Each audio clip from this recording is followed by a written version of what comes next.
Excuse me. I didn't mute my mic. Hey, what's up, everyone? I thought I was muted. I was clearing my throat, getting ready to go. Well, I guess we're live. Hello. That's why you always mute your mic. Hello. What's up this afternoon, everyone? Welcome. Fine Tuesday to you all. Good to see you. I know we're off to a bit of a late start. A little bit of a late start. I had a meeting at 2 that came up out of nowhere that I really had to go to. So I did the meeting, and now we're here, and we're ready for the stream. So how is everyone today? Hopefully everyone had a spectacular holiday weekend.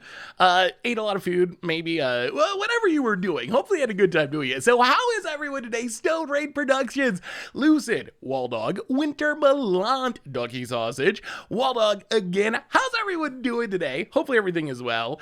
So today we're playing some standard. Playing a bit of standard today. We got some interesting decks. We got some sweet decks that I'm excited to try out. This deck looks really cool. We've been trying to make Reanimator work in standard for a while. This is a really interesting take on Reanimator because it's kind of like a mid-rangey Jund deck that is also a Reanimator deck, taking advantage of blood tokens to fill the graveyard, Diregraph Rebirth, insane reanimation spells. So we got like Fell Stingers and just good value-y stuff in the early game, and then we can also reanimate slugs, we can reanimate Tovolar's Huntmasters, things like that. So unfortunately the deck command is not working. If you want the deck today, you should be able to get it, I think, through Cardboard Live, but unfortunately the bot seems to be down today. So yeah, we're starting with some Jund Reanimator. Then we also have this Pest deck. I really want this Pest deck to be good. Like, the idea of this Pest deck is so cool. It's a little inconsistent, but maybe we do some pesting in standard as well. So we'll see. So is Avabret Caretaker a slot there? Oh, so you could play Avabret Caretaker. I think the question is, I mean, I guess it would be pretty good in the deck. Is it better than like Tovolar's Huntmaster? Can we find room for it? But I could see adding a copy or two. Winter Melant, welcome to the Fishbowl. Thank you so much for your subscription. Big super cheer for you. Thank you. So anyway, let's do reminders. Talk about this deck. Start playing Magic. Then we can talk about our holidays. It's weird. I don't know what to do without the countdown. I want to get right into the stream because we were running late. So I was like, okay, we're no countdown. We're just gonna get right into it. But it's weird. Not having that countdown is really weird. Without the ding, that horrible loud sound effect. It doesn't feel like the stream started yet. We should do Historic Break Arena Tribal at some point with Kaya and Anointed Procession. Ooh, the only problem is it's so easy to break Arena. Force of Wall, but that does sound fun. 1 year resub. Welcome back to the Fishbowl. Thank you so much for your subscription.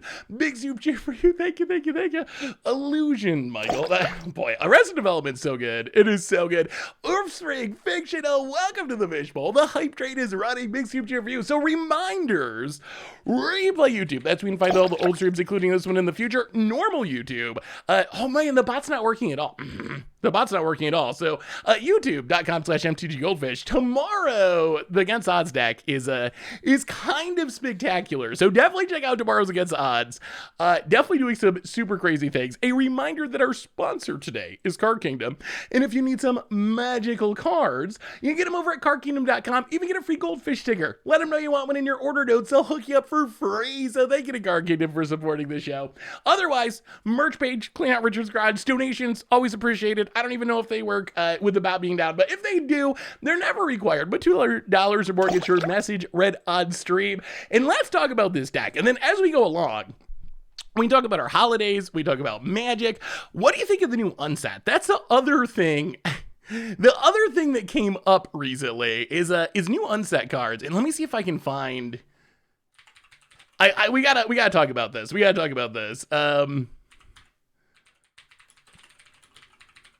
me see if I can find this page. All right, so I'm very curious.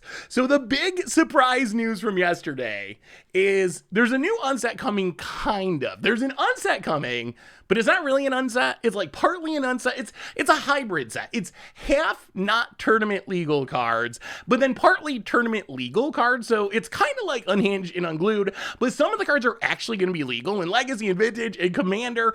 It's got these little acorn unicorn symbols down here with the hologram, which is how you tell them apart. I don't know. What do you think of this new onset idea? Like, is that actually? I don't know. I have very mixed feelings. It kind of scares me that they're mashing those two things together, and that it's not super easy to tell the difference unless you're looking really looking for it. On the other hand, the fact that some of these cards are actually playable is kind of exciting. AP, Alpy, welcome to the fishbowl. Thank you so much for your subscription. Big super chat for you. Thank you. Saw in Half is like awesome. I really love this Saw in Half card. It seems like one of the best Painter Monica cards they printed in a long time. Just blow up a creature, get 2 copies of the creature.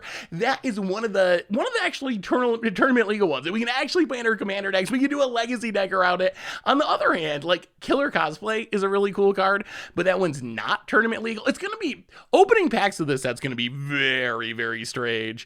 Any way they can justify a fetch reprint. I mean, they could reprint fetches at any time. They're reprinting Shocks in this set with really sweet art, so I don't think we're getting fetches in Unfinity itself, but they certainly could do an Unfinity set and make like special fetch lands and put it in it, but we'll have to settle with some sweet looking Shocks. The Shocks do look pretty spectacular. How would you, wait, where did that question go? MTG Goldfish, how would you have marked the turnable playable cards? I mean, I think the silver border, so there might be something I'm missing here. That's the only thing I can think of. I think the old system of silver border worked really well. I would have liked to see the not tournament legal cards be silver border and the tournament legal cards be black border. Maybe that's just because that's how we've always done it, and maybe that's not the best way, but I think that is at least like super obvious. Like if you open a pack and you're like just scrolling through the pack, silver border, not tournament legal, black border, tournament legal, that's really straightforward. Having to look for the hologram, it's not as obvious. So maybe there's like printing production problems, which is apparently a possibility. Like from what I've heard talking to people, the way they do the sheets for printing, you might not be able to have like silver border and unsilver border without really messing up the printing process. So that could be a concern, but that's what I would have liked to see. Like I think that would be the easiest way to take care of it, but I don't know. I mean, I'm definitely more excited for it than a normal unset because I actually get to play with the cards, which is something like normal unsets. A normal unset comes out, and I enjoy it during spoiler season. I like looking at the cards, I like finding the jokes, I like laughing at them, but then I never get to play with them because they're not legal anywhere. They're not on Arena, they're not on Magic Online, so they're kind of like pointless. They're a novelty, really. So I'm actually way more excited about this set than normal because I actually do get to play with some of the cards, which I think is sweet. So yeah, the holo was done because there are borderless cards in the set. Yeah, that's it will be interesting when cards get reprinted to see how it works with the holo. Like I don't know what in the non-holo cards, it's just a kind of a weird system, but I guess we'll adjust to it eventually. But what do y'all think? Is it a set you're gonna buy? I'm actually curious. Hey, Dirty Danches, good to see ya. Doing super well. Excited to play some standard with this crazy Reanimator deck to start off with, and then maybe make some pest tokens along the way. So, is it a product you're gonna buy? I'm really curious. Like, do you buy normal unsets? And does that change with this set because some of the cards are tournament legal? Like, are you gonna go buy a box? Is that something that's actually appealing? I'm more likely to buy a box. I still don't know if I will. I also think that the fact there's collector boosters is kind of hilarious. I don't know why you'd want to buy a collector booster box where a huge percentage of the cards are not actually going to be legal. That's a kind of an odd system, but I might get singles. Yeah, I mean singles, and that's the other thing. I think singles can end up being expensive. I guess it'll depend on how many people buy boxes, but I could see a world where not many people buy boxes, and then the cards that are tournament playable are pretty scarce, and then end up being really expensive, or like the Shocklands end up being really expensive, something like that. So the Shocklands do look amazing. I will definitely give credit for that. Some of them are the best looking Shocklands I think they've ever made. Power Lux, hello, good to see you. So anyway, we can talk about that and what we ate for the holidays and anything else as we go along. But first, let's talk about this deck and start playing some Magic. So this is Bloody Reanimator, Dirty Danches for the 6th month. Welcome to the fishbowl. Thank you so much for your subscription. And Stocky, big super cheer for you as well. I've been working on this Teamer Storm list. I've been doing okay, just don't know what I could change. Ooh, some historic storming. That looks sweet. Storm Kilmarnock, Song of Creation. That looks like a fun Song of Creation deck.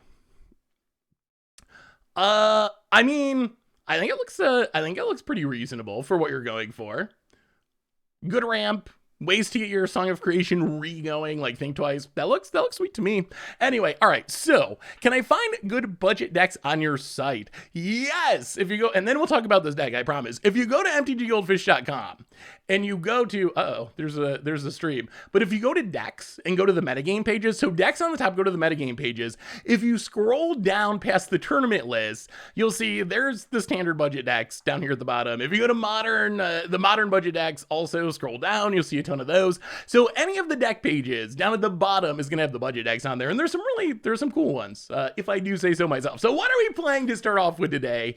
We are playing Bloody Reanimator. So this is partly like Jund mid-range. We can make some treasures, ramp into Toxrolls, ramp into Tovolar's Huntmaster. There's even Azeka's Chariots. So we can just play a fair game plan. More exciting though, we have blood tokens from Voldaren Epicure, from Bloodtithe Harvester. We can mulch things into the graveyard, and then we can use Diregraph Rebirth to get back things like Tovolar's Huntmaster, to get back things like Toxroll on the cheap. And these cards are really powerful. Like we've seen, if you can get a Toxroll on the battlefield and it sticks there, it's really, really good. If you can get a Tovolar's Huntmaster on the battlefield, it's 10 power and toughness, and then you get the Grave Titan backside.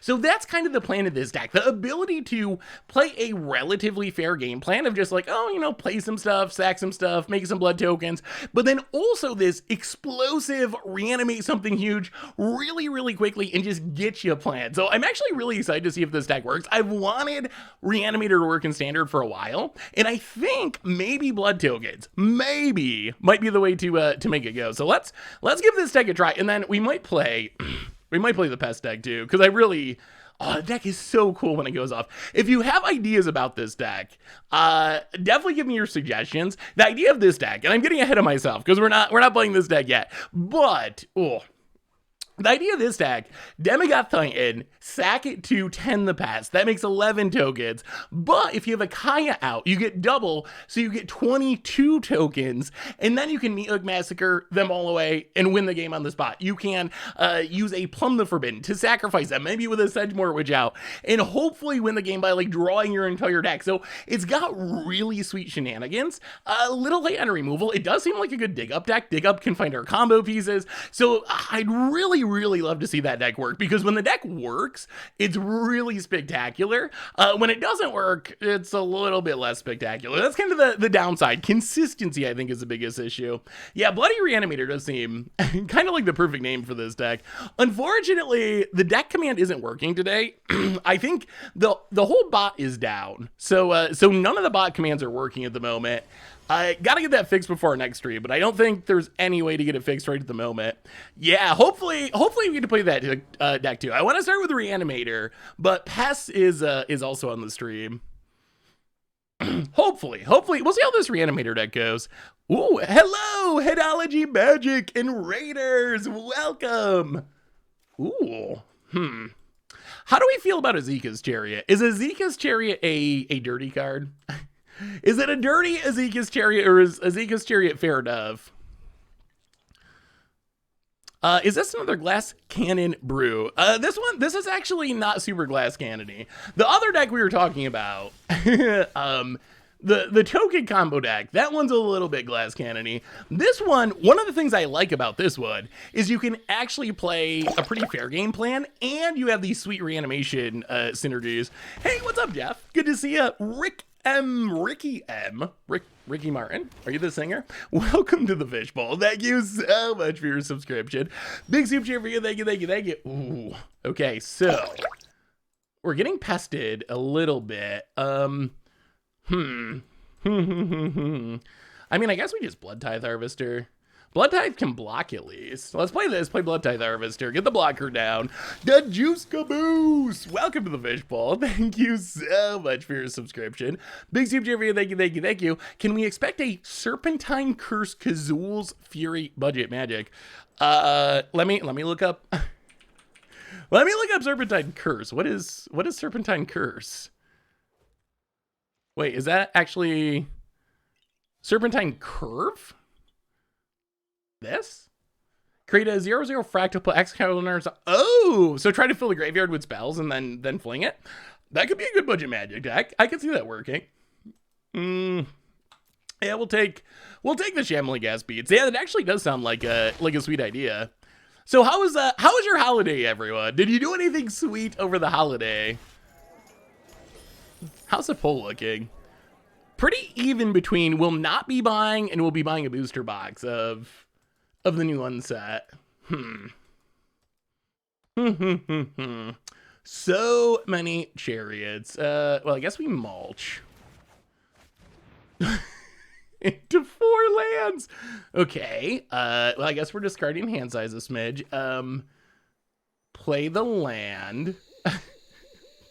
pass the turn. Discard a land and a land. Mulch for 4 is kind of ridiculous. How much would you pay for a Mountain Dew skin of blood tokens on Arena? Don't give Wizards ideas. You know there's a Mountain Dew skin blood token that's gonna be coming to a secret lair drop near you. Visit my family in Rhode Island. Didn't go to the beach though. Yeah, not the best beach time of year. Opponent gets in, hits us down to 70. We would have liked to get something big in the graveyard. I guess we can blood token, but we need to draw something big first. I guess we're probably just making cats, like a dirty Azeka's Chariot player. People will say not be buying until they reveal some big Eternal Eagle Chase mythic. I mean, I wouldn't put it past Wizards to do that. That does seem like the kind of thing that Wizards would be very tempted to do. Like, hey, I mean, they're already putting the crazy shock lands in there. You got the crazy basic lands. There's going to be tournament legal stuff. I could see there being some chase, a True Name Nemesis or something. We've got some crazy cards in Commander precons. Hey, what's up, Stilts? How are you? Good to see you. I saw a YouTube video combining Serpentine Curve with Exile 13 Tutor. Ooh. Wait, does Serpentine Curve work with exiled cards? I'm gonna have to, let me read that card again. I apparently have not read Serpentine Curve very closely. Serpentine Curve. Does it count cards in exile? Put X counters on it, where X is 1 plus a total number of instant and sorcery cards you own in exile or in your graveyard. Oh, so it works like a Crackling Drake. That actually is a sweet idea. Lustful Jeans for the 13th month. Hey Seth, I can't believe that it's already been a year. Thanks for all the fun content. What is this spice? We're trying to do some reanimating at the moment. So far, we haven't really gotten anything in the graveyard though. Huh? Well, in that case, we will fire up the dirty chariot, do a bit of blocking. I think our opponent was not, either they were trying to kill the chariot, which is fine, or they didn't take into account that we could fire up the chariot on defense and block. Because now this doesn't let them kill anything. Wow, you're not even gonna sack it? Well, opponent, I feel a little bad for you. That was not good. Okay, yes. I mean, we could not care less if our opponent kills the chariot. We have a handful of legendary chariots at the moment. Oh, that's what they're doing. Okay. Sure. Opponent, razz the board. Their Skullport Merchant lives. Well, there's always another chariot with this hand. Chariot number 2 comes down. They probably need 6 mana for Blood on the Snow. Oh, yeah, that was a good guess. They had the other one, but close enough. Yeah, I mean, I don't feel bad for the opponent either. That was a good play. Serpentine Curve Demonic Bargain does sound pretty funny. Serpentine Curve Demonic Bargain. Try to fill your exile zone, and then fling for lethal. You can even use Demonic Bargain to dig 4. All right, I mean, we're so chariot flooded that this is fine. Aphrodisiac, welcome to the Fishbowl. Thank you so much for your subscription. Choo choo to you, big super cheer for you. Thank you. Opponent going to kill our chariot. I wish we could draw something to reanimate. That would make this so much easier. We drop to 12. Opponent. I mean, opponent's putting up a pretty good fight here. Deadly Dispute. Well, Chariot. Part 3. They just keep coming. Pathway. I guess it's nice. Honestly, we don't want to draw only Chariots. We want to be drawing like Slugs, and we want to be drawing Tovlar's Huntmasters, but we'll take it. Are you going to play Crimson Vow Draft? We don't play Limited very often. Every once in a while we do, but yeah, it does sound like a cute idea. Opponent. I wonder if it would work in best of 3. Does LVD play best of 3? Plays best of 1, right? I think. More Me-Took Massacres. Well, Crew the Chariot again.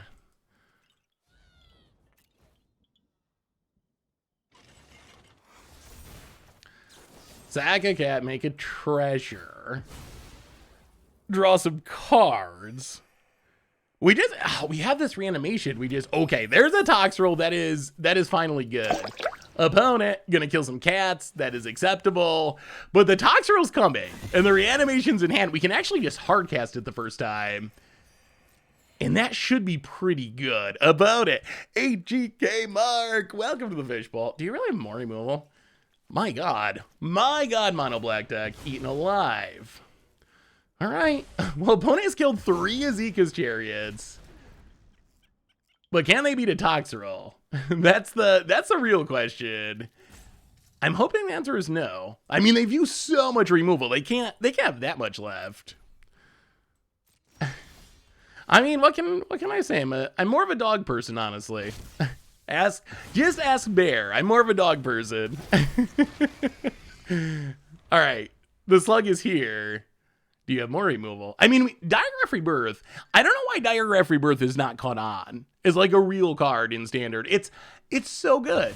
It's like a fine reanimation effect, and then you get to flash it back from the graveyard, and it's a fine reanimation effect again. It's really, really strong, but no one has actually played it. Have we done a deck with 4 Bard classes? We have played, when Bard class first came out, we played Bard class in like every format. We played Historic, we played Modern. I believe we played Standard on stream. So yeah, it's been a minute. It was right after Forgotten Realms came out, but we have played quite a few Bard classes. All right, Toxrill back again. Land on black. Please just stop killing our stuff for a minute. Just for a minute, opponent. Stop killing the slugs. Did you see the cut in half dual caster mage combo? All right, eye twitch. Wait, how does the cut in half dual caster mage combo work? Opponent. So cut in half. All right, sure. So cut in half, you kill a creature, you get 2 copies of the creature. But how do you, it just doesn't straight up work though, right? Like if you have a dual caster mage on the battlefield and you cast a cut in half on it, won't the dual caster mage, won't the cut in half be in the graveyard before you get the copies? All right, so stuff dies. I mean, I guess our opponent's kind of draining us out of the game very slowly. Yeah, let's sack the slug. Mega treasure, draw some cards. We need to find a way to close out this game. Have you played Savior of Allenbach yet? I have not really played Savior of Allenbach. Savior of Allenbach is one of those cards that... Ooh, exile-based removal. Savior of Allenbach is a card that I think is powerful. There's just so many cards competing with it. So maybe like Soul Herder and Historic would be a good place for it. There's gotta be a home for it. All right, let's see if we can gain some life. Prosperous Innkeeper. Bloodtithe Harvester. Make a blood token, gain some life. Well, you're an Epicure. Make a blood token. Ping you. go attacking with the Toxrill. I mean, I think we're winning this. It hasn't been easy because our opponents had an insane amount of removal, but I think it's working. I think we're getting there. Opponent.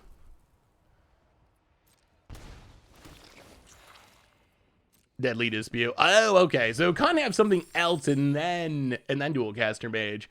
Yeah, it's that kind of like the Neoform, similar to the Neoform combo. Then the way it actually works. Yeah, that's a cool idea. The only thing is, like, I wonder. I mean, I guess it'd be sweet for a commander deck. We haven't heard anything about the new unset coming to Arena, right? Oh my god, about it. Please stop. Please. Please, opponent. For the love of God. Alright, opponent. Brass our board again. Gets back their thing.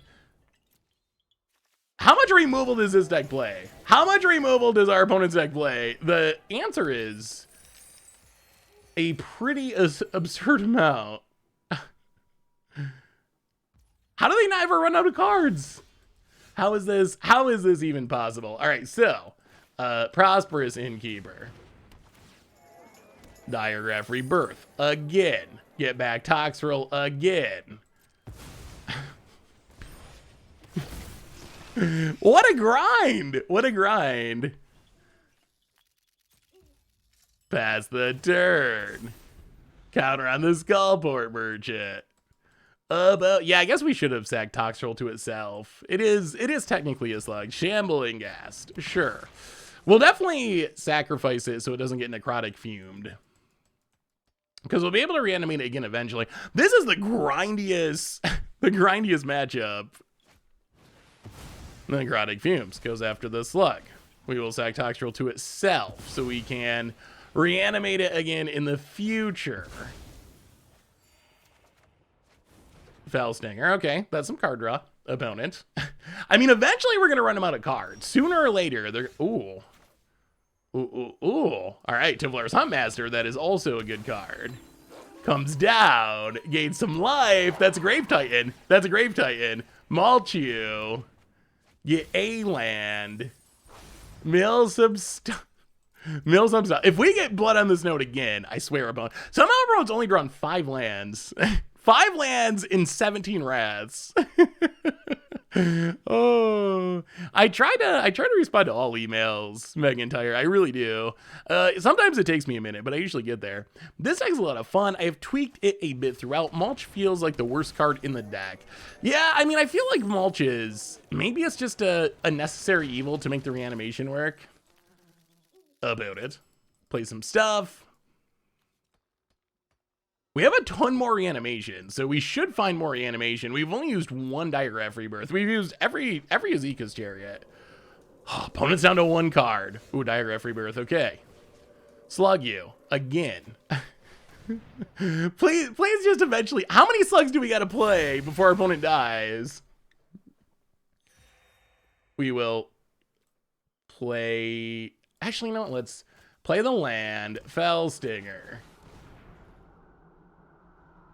This is a little greedy because we're tapped out, so we can't sack Toxrill to itself if our opponent has more removal, but sack a wolf. Draw some cards. Get drained. What a game. What a game. Shambling Ghast. Might as well. Grave Titan you. Templar Huntmaster is another card I feel like should be really good, but doesn't really see much play. I like Sticky Fingers in these decks to fill the yard. Yeah, Sticky Fingers is sweet. Yeah, opponent might as well block. Like, they're gonna lose everything to Toxrill. Do you have another card draw spell? Okay. Oh, they have, obviously. All right. Onboard card draw. Sacks, drains. Charlie the Strike, welcome to the Fishbowl. Thank you so much for your subscription. Big super chat for you. Thank you. Who has anyone been playing Historic lately? I haven't really played much Historic since Crimson Vow came out. How is Historic? Should I be playing more Historic? I've been playing like pretty much all modern and standard. Lolth. Mm-hmm. You reek with terror. And I mean, Lolth is good if Toxtrol isn't around. If Toxtrol's around, okay, they're just gonna draw. That's fine. Trying to another removal spell. Eye Twitch, sure. That dies to Toxtrol. Get slugged. Val made no changes, so it's basically just the same as it was before. No cool werewolf decks or vampire decks or anything. Yeah, so many graveyard decks in that format. I've been playing standard. Nothing feels better than -2ing Nukai. A deadly dispute. Plumlet Friggin with Sedgemoor Witch and Prosperous Innkeeper out. Yeah. All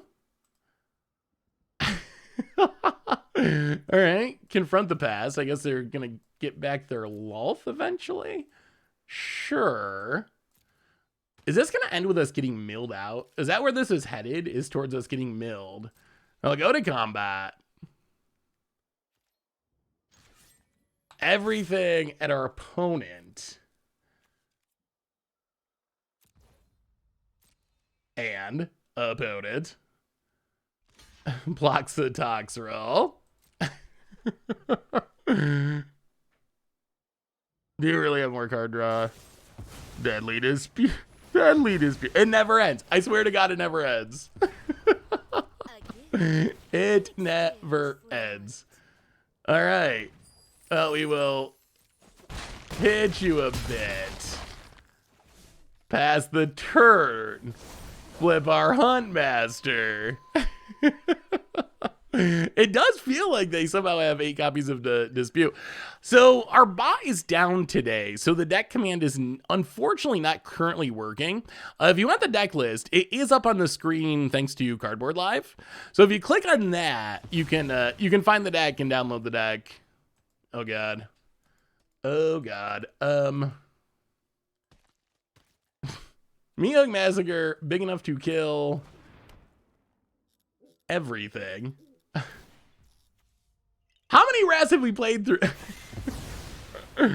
Meowth Massacre, Blood on the Snow, Meowth Massacre, Omega Treasure, opponent gains infinite life. I feel like we've played through 10 rats, 1 Meat Hook, Blood on the Snow, another Meat Hook. Oh my God. Opponent draws a card with Lolth. Well, discard a land. We're gonna mill out. I think that's how this is ending. Discard the land. Please draw a real card. Blood Tithe Harvester. Well, we will Prosperous Innkeeper. Reanimate. Tovolar's Huntmaster. Gain some life. I think you should have 26 lands if you want to play Mulch. I mean, I think the goal of Mulch is in this deck is to get cards in the graveyard. Like hit a land, maybe 2 lands if you're lucky, and then mill the rest. Roots of Wisdom is practically the same card as much as it replaces itself or Witherbloom command, which can get Rangers class and mono white in addition to milling land drops. It's true, but Mulch mills the most, right? Opponent. But I mean, I can see arguments for like Witherbloom command or something. Opponent. No, the removal spell. And passes. Well, Diagraph Rebirth. Get back the Toxtrol.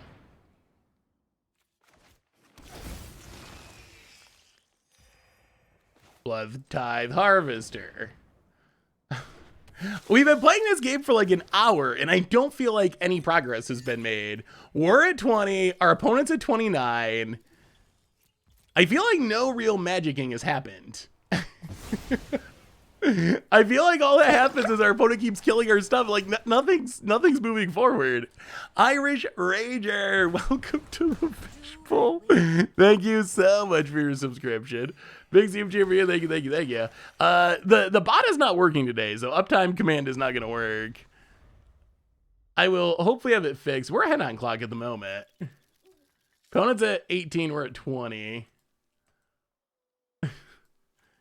Someday they're gonna run out of removal, I swear. Cards in library is probably a bigger concern than clock at the moment.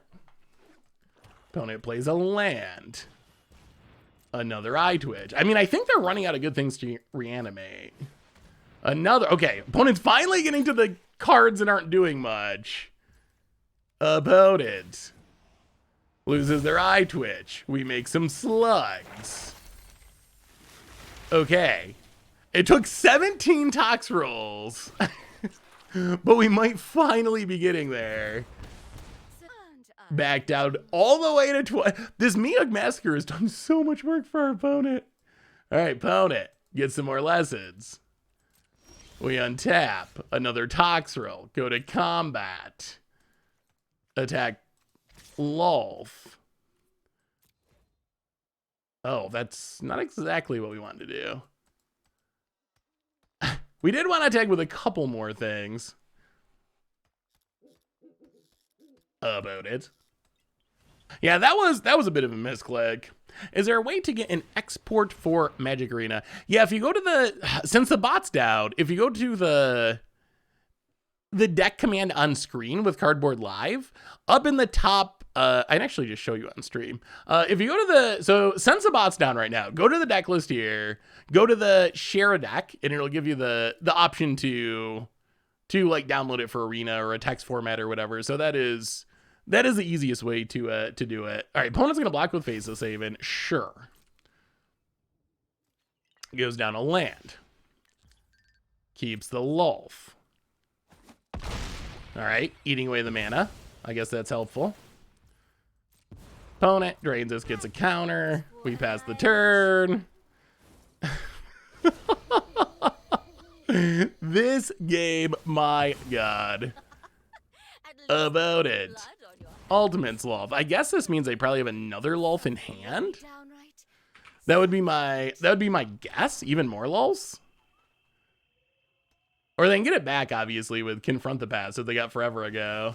All right, they got another Lulf in hand. All right, we know our opponent's hand. We have finally run them out of cards. Opponent's gonna draw a card. We're getting there. We're getting there in the grindiest, the grindiest game in the history of Standard. Another Skullport Merchant. Sure. Gets a treasure. Opponent passes. Counter on the Skullport. Untap. Well, kill you. Get drained.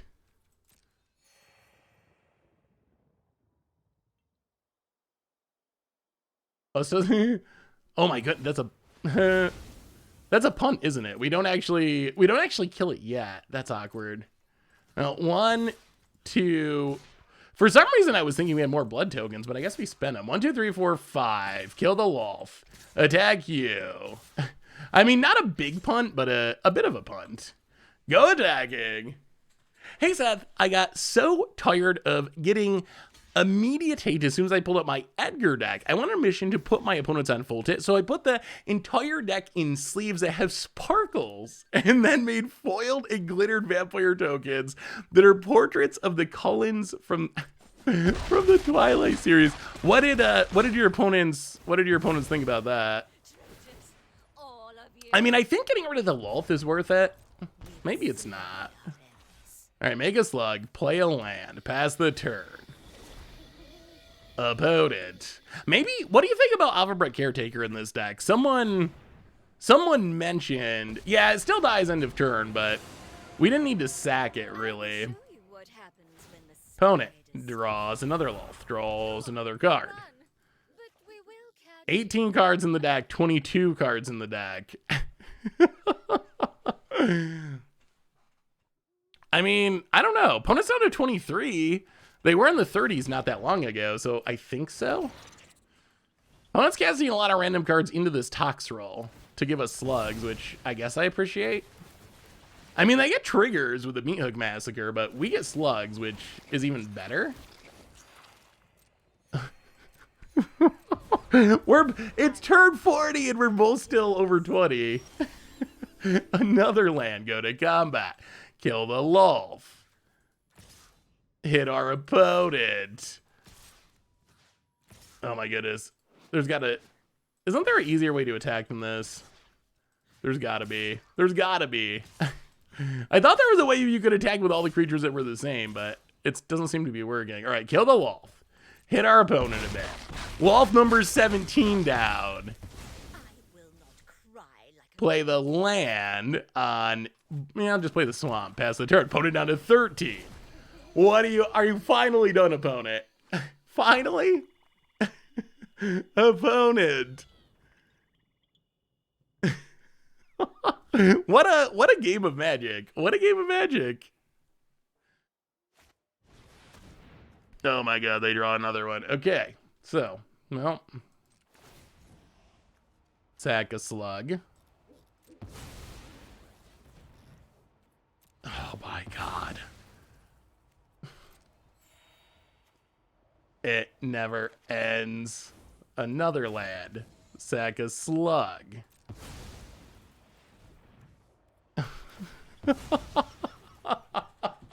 Oh my god.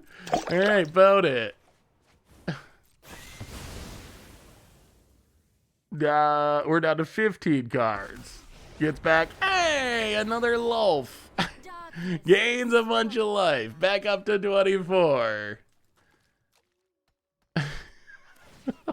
Draws another card. They gotta be done. They gotta be out of Raz. Purple Saurus Rex. They gotta be, right? How many? Okay, 1 blood on the snow. 2, 3. That's 4, right? 1, 2. Oh, it's only 3? Oh my god. And then 1, 2, 3. So 3 meat hooks and 3 blood on the snows are down. All right, we untap. We draw more lands. We play another Toxrill.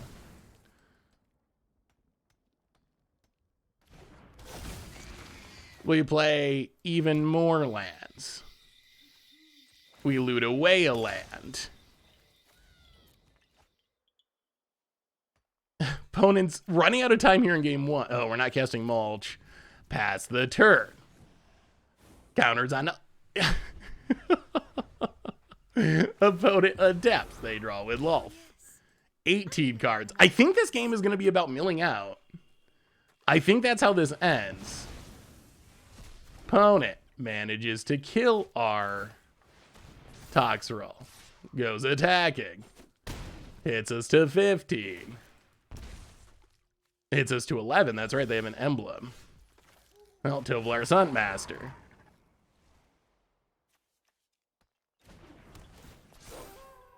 Make some wolves.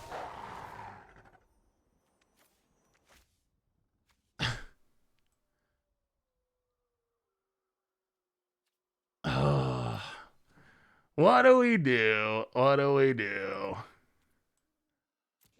We have 1 more Diagraph Rebirth. I really want to win this game now with how long and grindy this has been. We really want to win this one.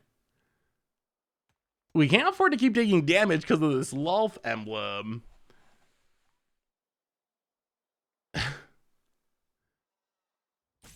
I feel like I'm going to run out more stuff and they're just going to blood on the snow again. And then we're going to lose. Just infinite wraths. Literally infinite wraths.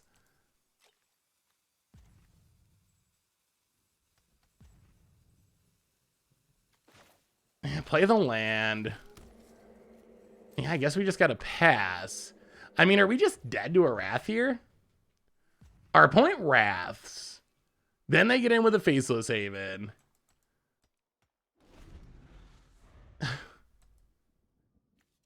I feel like we're just dying to these wraths. So many wraths. Opponent, land. Make spiders with Lolf. My power is for annihilation. And, well, untap. More lands. Go to combat. Attack, attack, attack. Actually, can we attack? All right, we'll attack with... Let's just attack with the Huntmaster at the wolf. Make some wolves. Do you think Olivia would be a good reanimation target in this deck? Maybe. The main thing I would worry about is... Okay, they have even more deadly disputes. The main thing I would worry about I will get what I want.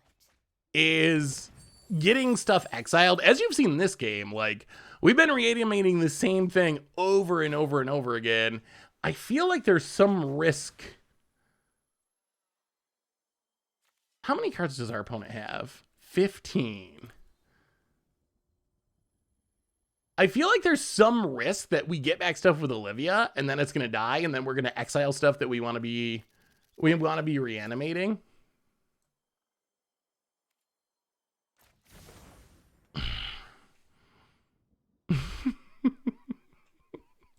I don't know what to do here. This is such a ridiculous game. You know they're going to hit another Wrath. We haven't gotten through all of them. They just keep coming. And they have these faceless havens that we don't believe in removal apparently. So we can't actually kill the faceless haven. At some point we might want to target our opponent with Fellstingers, but I don't think we're there yet.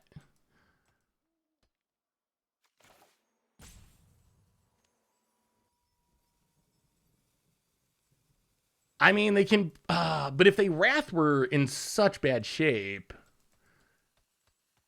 like they Wrath, we take 8 from Faceless Haven, 9 from the Spider, so we're really close to just being like straight up dead to a Wrath.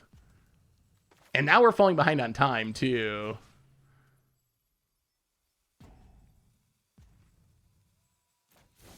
All right, we'll just pass. We'll pass, see what happens. Opponent untaps. Not feeling super comfortable. We'll see. Opponent.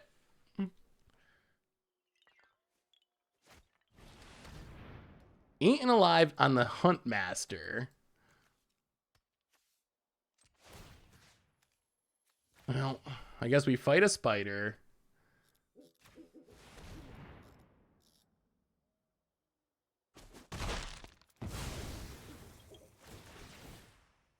Opponent gets triggers. Subservience will be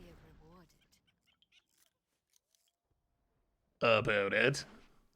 More Faceless Havens. Lolth is a really strong card. Why no Coma in this deck? My Reanimator deck plays Coma and Dreadfast Demon is a payoff. That does sound pretty sweet.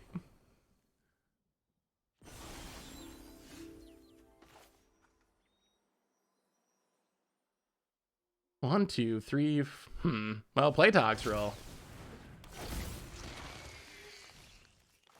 Play a land. Diagraph Rebirth. Get back to Valar's Huntmaster. No attacks. Get drained. Oh, we're just... The Wrath's gonna get us eventually. Eventually we're gonna find the Wrath, and that just kills us. About it. No Wrath. No Wrath. Lolth, number 47. Draws a card. Vicious minds. And 10 cards in our deck. Hagra Mauling. Kills the Toxrill. Shambling Ghast.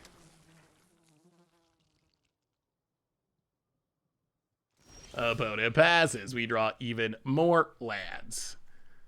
12 cards in our opponent's deck.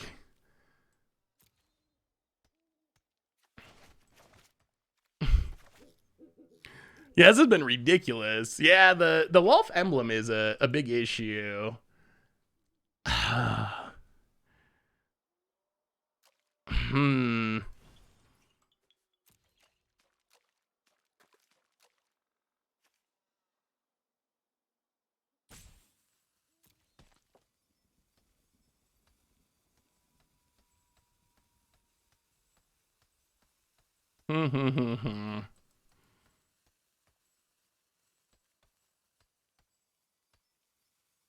Yeah, this is probably going to end with us timing out. Mulch.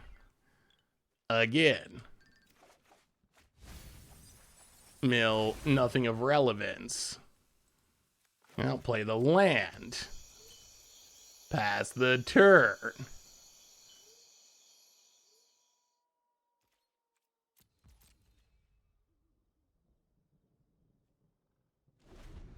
Opponent untaps. Draws with a wolf. Land. What a game. Yeah, Aghanim's Awakening would be really good here. Well, there's a Diagraph Rebirth. We flip the Huntmaster. Okay, how do we do this? Do we have a Fellstinger left? We have one in hand. How many are in the graveyard? Wow, this is wild. 1, 2. So we do have one more Fellstinger, I think. This is a ridiculous game. Okay, so how do we do this? Diagraph Rebirth. Get back Innkeeper. Actually,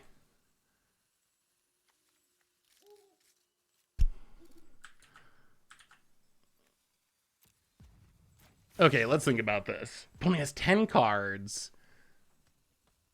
We can make them draw most of them, but that's not enough. Reanimating Lifegate feels so bad. Like, we're still going to die to a Wrath, even if we reanimate Lifegate. I believe. Let's reanimate Toxroll. Again.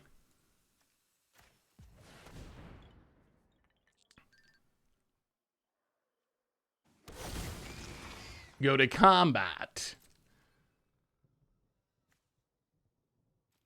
Attack you. Make some wolves. I don't think we can afford to reanimate Innkeeper, unfortunately. The problem is we're still going to die. Like, even if we reanimate Innkeeper and gain 3 life, we're still just dead to a Wrath. So I don't think that reanimating Innkeeper actually has all that much value here. All right, we dropped to 4. Stuff dies. We make slugs. Lolth grows. Miuk Massacre is going off. Opponent has 10 cards in their deck. What we're trying to get to is a way we can kill them with the Fellstingers. I don't know if it's going to happen, though. Like, they're going to hit another Blood on the Snow eventually. 8 cards. Hunt for specimens. Gets a containment breach, their last available option, I guess.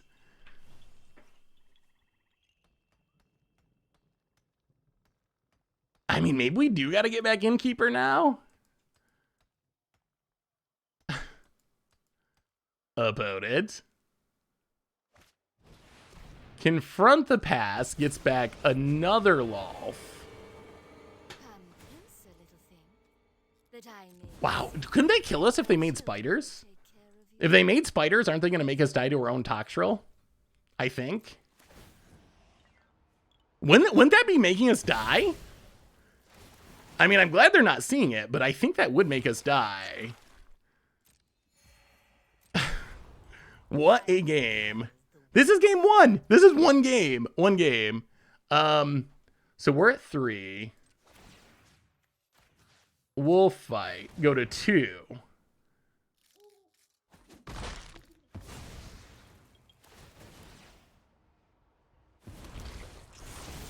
untap.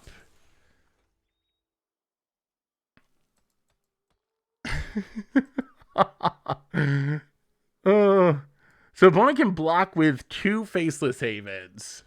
14 plus 6. Well, let's reanimate.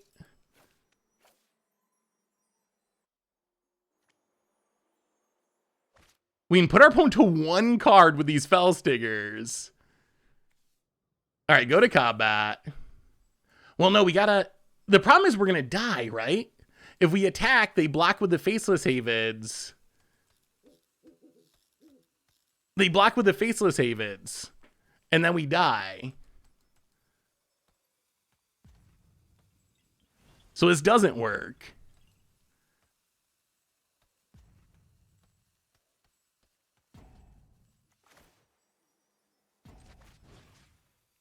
But if we get back Innkeeper, it still doesn't gain us life.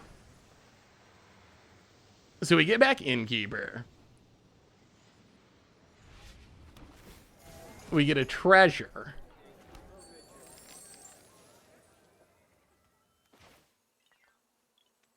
So opponent blocks here, blocks here. 14 plus 6 is 21. But our stuff dies, so they gain.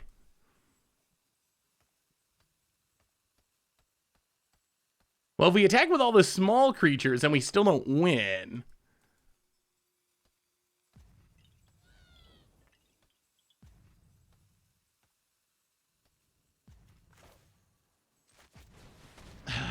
Fell Stinger. But if we let our opponent draw cards, then they can hit like Infernal Grasps. Fell Stinger.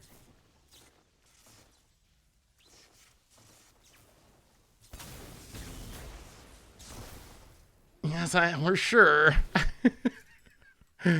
Opponent gains a life, loses 2 life, draws 2 cards.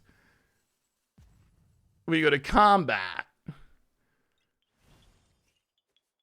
This lets us survive 2 Faceless Haven blocks. Everything at you.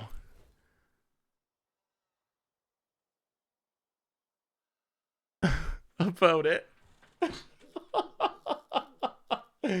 Oh my god, Faceless Haven fires it up. This has been the craziest game of Standard I've played in a long time. Faceless Haven fires it up. Opponent blocks, blocks. Okay.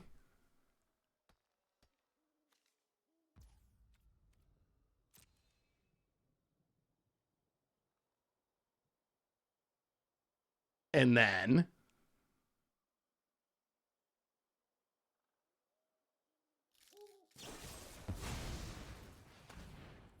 Inferno Grasp. Okay, so that saves a life.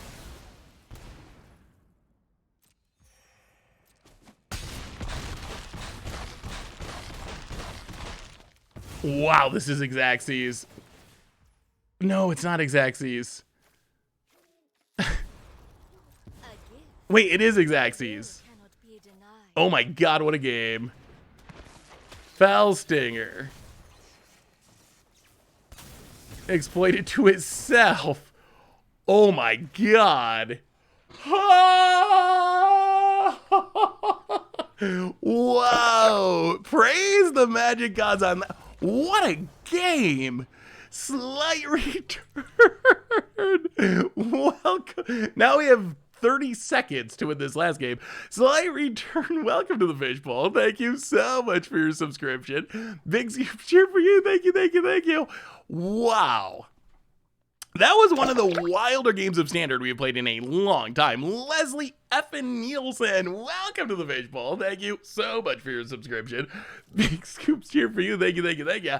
How do we beat this? How do we beat this? And how do we beat this quickly? Like, that's the bigger issue. We don't just have to win. We have to win, and we got to do it really, really fast because there's not that much time on the clock.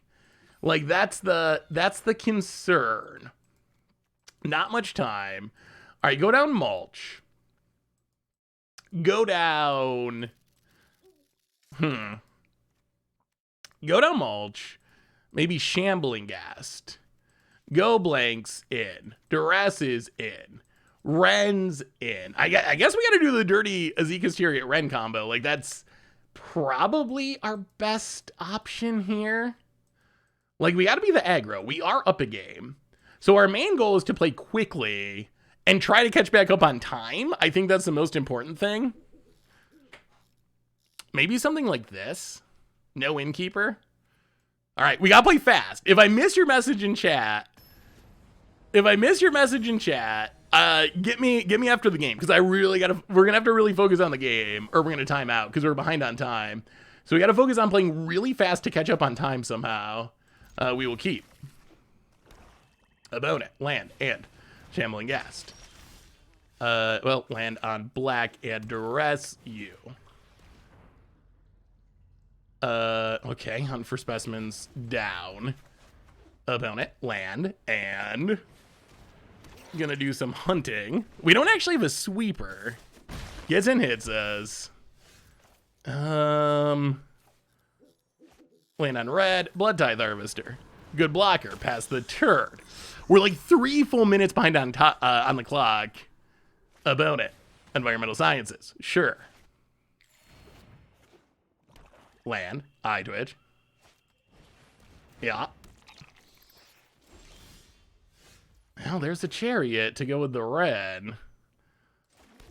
Land, Fell Stinger. No exploiting. No attacking past the turn. What is the time? So you have, I believe, 30 minutes to finish your entire match.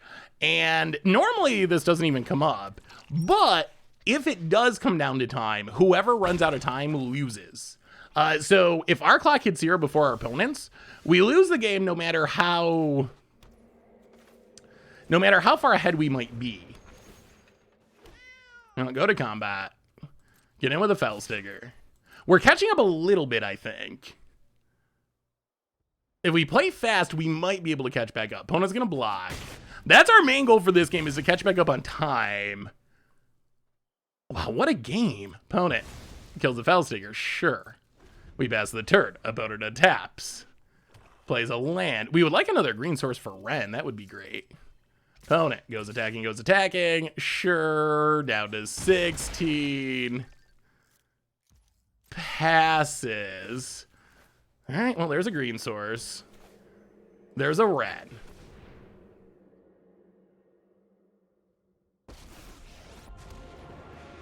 There's a tree folk.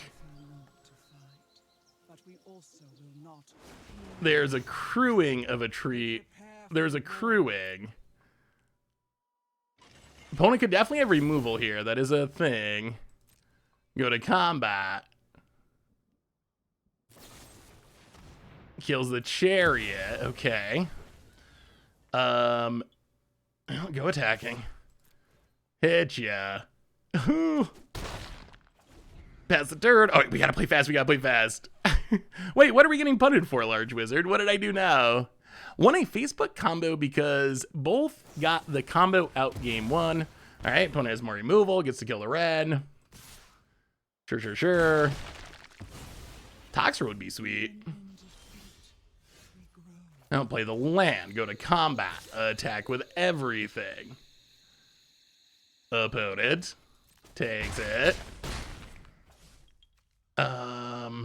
Pass the turn. Opponent taps. I mean, we're winning the damage race at the moment. Oh, there's a land. That's Lolth mana. That is Lolth mana. Toxrill and Reanimation. Opponent. Combat. Passes. Well, we untap. Digraph Rebirth. Well, go to combat. Attack with the Harvester. So we're 2.5 minutes behind on clock. Opponent blocks and blocks. Gets to eye twitch. Stuff dies. Sure. Does some learning. Okay. Sack a cat, draw some cards.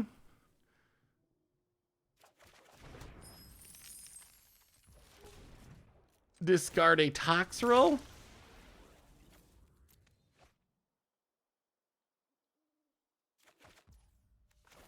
duress you.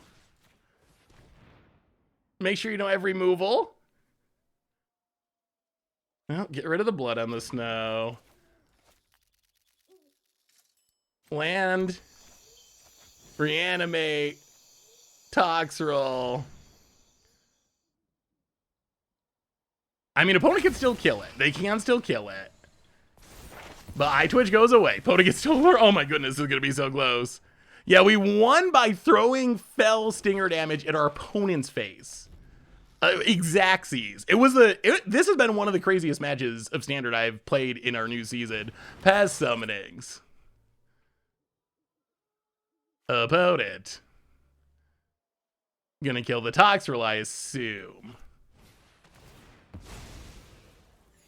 Yeah. That works. Well, Tovolar Master. Go attacking. Opponent takes it, down to 9. Untaps. Okay. Okay, are we gonna win this match? The bot is broken today. If you need the deck list, pull it up off of the screen where it says player deck list to the left. Necrotic Fumes takes down the Huntmaster for now. And a land. Well, go to combat. Attack with everything. Opponent to 2. Do we have a Fell Stinger? Do we have a Fell Stinger?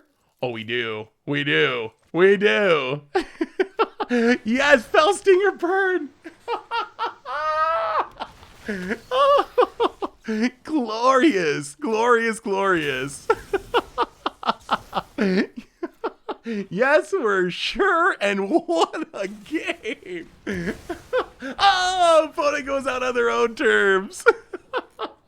Who would have thought that? Who would have thought that Fell Stinger targeting your opponent is like the key to winning the grindiest, longest match in the his? Like, you never want to do that. You never want to. You never want to be letting your opponent draw cards with a Fell Stinger. But yeah, like sometimes that's what you got to do. That was one of the craziest matches that I have played in a long time. Wow. Wow, that was a grindy match. Oh, all right, we're back. We made it. We raced the clock. We beat the literally infinite Raz. Oh, against odds, Stinger Burn would actually be kind of funny. Standard without Epiphany is legit good, yeah. I mean, I think it needs to be we need to just Acorn Epiphany. It's actually a good question. If you could Acorn any card, and if you don't know what I mean, the new unset, that's how you tell the not tournament legal cards. They have an Acorn Hollow. What card would you Acorn first? What do you think of the Space Shocks? The Space Shocks are sweet. They're really sweet. They're gonna be very lottery-ish from what I've heard though. Outside of we have a new donation. Dan Wildfire, $2 donation. So proud of you for pronouncing Lolth correctly. If only you could learn how to pronounce Taraskew. Taraskew. It's that's got to be right? Taraskew. Wow, do we scare away all of Arena with that crazy match? All of Arena does not want to face us now. Thank you for the donation, Doug. Is it like Tarisk? Terrence? It's kind of a weird name for a big monster. I used to have a friend named Terrence. It's been a long time since I've seen him, but I would Acorn Oko. He's kind of nutty. Nowhere room for Agadeem's Awakening. I feel like this deck could use Agadeem's. We're gonna have to close. We're gonna have to close Arena, I think. Arena is so bug. All right, let's see how the desktop is today. Oh no! Oh, the game actually loaded. There was just no one that wanted to play Arena for 1 minute and 39 seconds. Desktop's not bad. I'd give it a solid. This is a solid B, right? You can't complain too much. Like, sure, there's a few icons, but it's a solid B. Turask. Those letters do not spell tu or Rosk, though. none of those letters add up to that. I wonder if you should put in Howpack Piper. Howpack Piper could be interesting. Agadeem's Awakening would be an easy one. It is bad with mulch. I think that's the biggest issue, but maybe, I don't know, maybe we don't need mulch. We won that last game without mulch.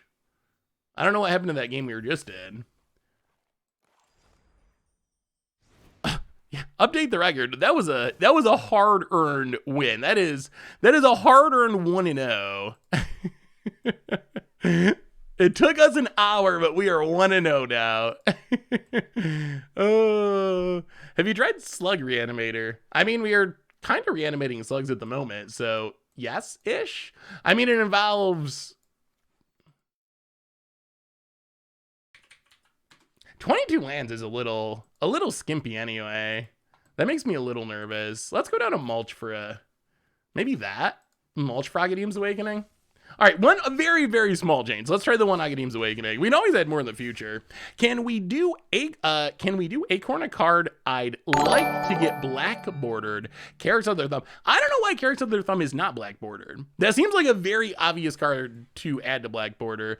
A new donation, Day in Wildfire. Good to see you, Doug. It's pronounced Tourask. It's a French word. There's a legendary monster in the 13th century of France.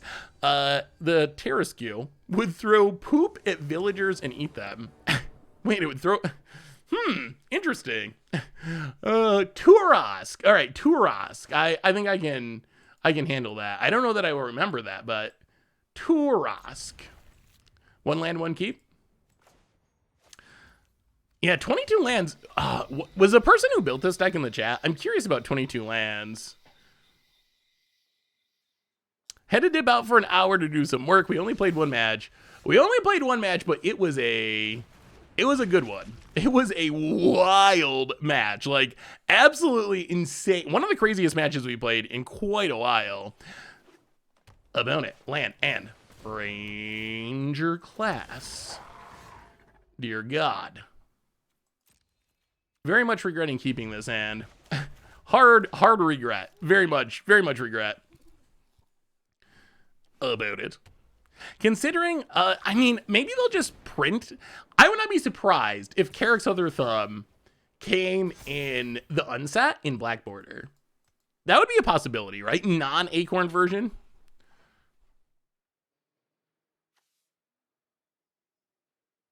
Opponent goes attacking. Oh, he'll block. 22 lands. 22 lands gets me. We're in an era of Magic where people tend to add more and more lands to their deck. So seeing 22 lands is like kind of jarring.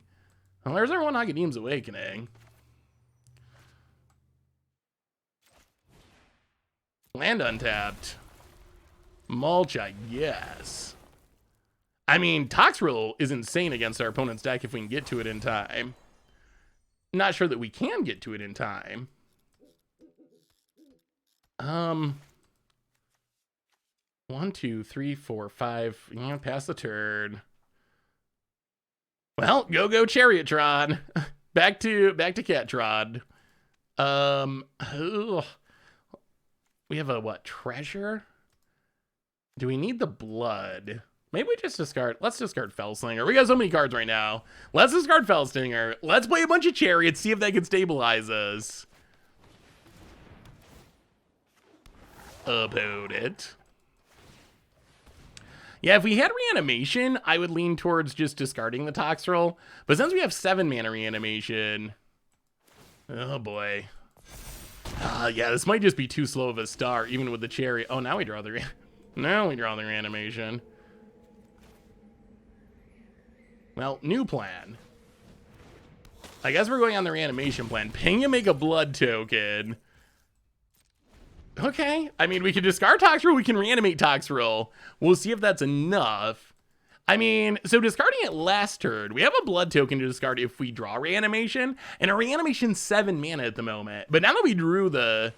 Ooh, all right. All right. Opponent goes attacking. I'm glad they grew the smaller wolf. I'm mostly worried about them fighting our Toxrill. Wow, opponent's going off. We just got off to such a slow start. We will block. Yeah, I think we got off to too slow. I think we're still just dead. I think we're dead even with the Tox roll. We just got off to too slow of a start with that one lander. We didn't draw land number 2 for very, very, very, very long. What, turn 3 or 4? Hey Seth, how's your afternoon? Love the Soul Sister deck for standard. Yeah, I think that's actually a pretty sweet budget deck. As far as decks you can actually build for like 15 rares on Arena, that one seems like a good one. All right, well, here we go. I think this is going to be too slow, unfortunately, but discard the Tox roll, draw a card. Oh, hope for the best, hope for the best. Hey Seth, what do you think about a Orzhov flying deck built around Shadewing Laureate and Henrika Dominici? What is Shadewing Laureate? Whenever another creature with flying you control dies, put a +1/+1 counter on target creature you control. So I mean, I think Henrika is actually pretty powerful. Haven't really considered Shadewing Laureate too much in standard, but I mean, I can see where you're going with it. I think so. The concern I would have with Shadewing Laureate is we just got big flyers. So it's going to start to get good. Once it gets 2 counters on it? I mean, I like the Henrika idea. Shadewing Laureate would probably have to take some, it would take some brewing, I think, to actually make it work, but I could see it. Well, all right, this is what we got. Is it enough? A turn ago, it probably would have been. Now I'm not so sure. So Toxrill returns, but we're at 8. This does make it harder for opponent to crew, but they have this Faceless Haven. I think we're still dead. I didn't actually do the math, but I'm like 99% sure we're still just dead. All right, so there's Toxrill. Shrinks the dorks a bit. Because they get 2 +1/+1 counters. They have the Faceless Haven. Like, we're still just super dead, right? They fire their stuff up and attack, and yeah. Oh, well, the lesson here is one land does not ever work out, but we're going to keeping it. Because we never learn, obviously. So, we're going to keep doing it, but... but, we're going to get punished for it most of the time. For some reason, we've been drawing an insane number of Chariots. Maybe this deck just doesn't want mulch. Maybe it just wants more blood. What about, like, Annie? Anj? Maybe it just wants more blood token stuff. Maybe that takes care of all the issues. Like,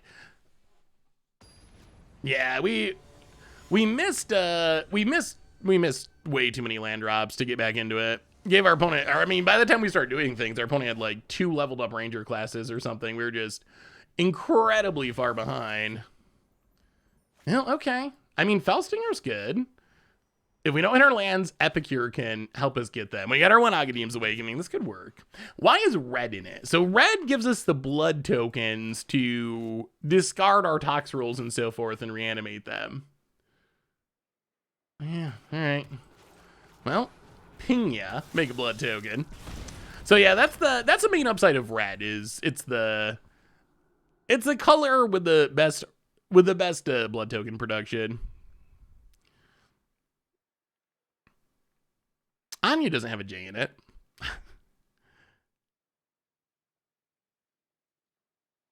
So you're saying that the J is pronounced like a Y? I mean, English is a weird language. It could be true. We have silent letters. You never know what letter will be pronounced like another letter that is not actually in the word. That's what makes English so tricky. Sometimes a letter that in 99% of the time says one thing actually says the complete opposite. Sorry I missed if anyone answered this since I need to help my wife, but how do you get the cardboard live overlay? That's a good question. So, wow, opponent's doing nothing. All right, Epic here. So I think you can go to cardboard.live and at least learn more about it there. Wow, okay. Opponent paid us back, I guess, for our 1 land keep in the first game by keeping A no-lander, so now we're even. I think that it's publicly available now. I'm actually not 100% sure. When I started using it like a year and a half ago or whenever it was in like a beta. But I think it is just widely available now. I mean, would I troll you, chat? Would I really do that? Anj is a real name. I've never met anyone named Anj. Or Annie. Anya. I think maybe that's the solution to this. We just need to meet someone with that name and ask them how they say it. Simple. I think, you know what I gotta do? I need to do a video where I take some of these crazy magic words and just walk around to strangers on the street that know nothing about magic and ask them to pronounce them and see if they actually get it right. That would be very interesting. Am I just really bad at saying things, or are these words actually tricky? Probably like 99% of people get it right, and it proves that I am an idiot.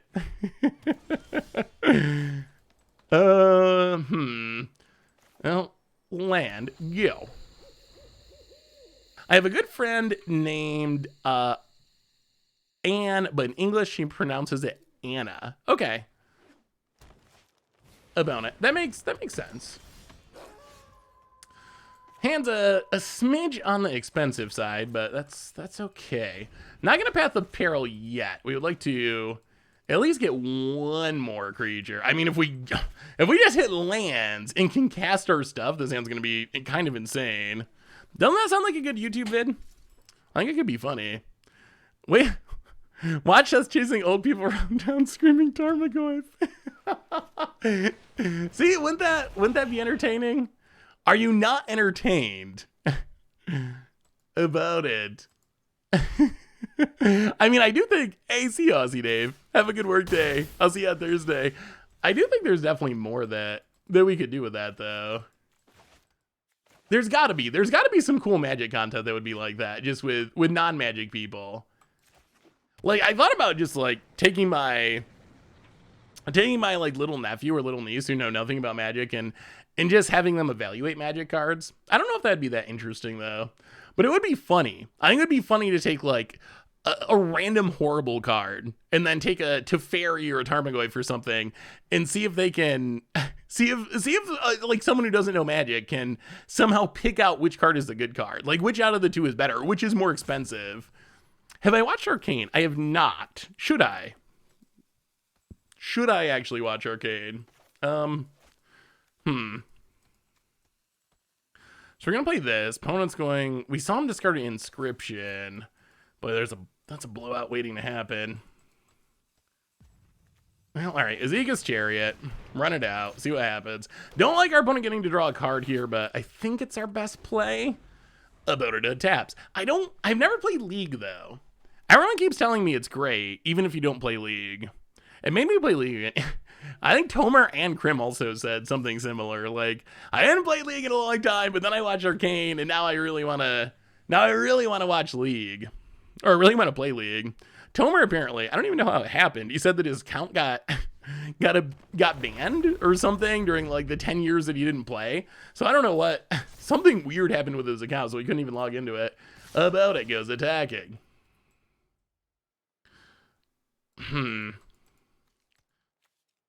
Going to draw a card. Okay.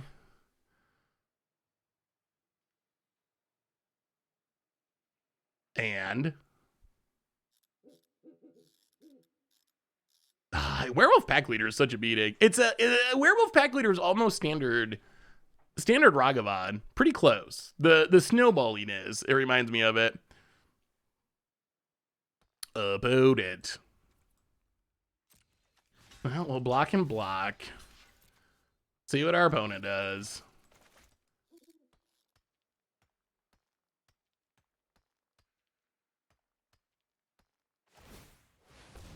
Yeah, that's fine. Sure. So opponent pumps, we get beaten down, but they lose their thing. We will play a Prosperous Innkeeper. We will play Prosperous Innkeeper. Double Innkeeper is actually kind of nice. This is going to give us the mana we need to play a Huntmaster or a Toxrill next turn. Opponent. Looking. Thinking. Are we dying? Are we catching back up? I actually worked for Riot a decade ago, had everything you could own, and then that account got hacked and banned and lost everything. Ooh. Yeah, that sounds brutal. Opponent has Ezekiel's Chariot. Sure.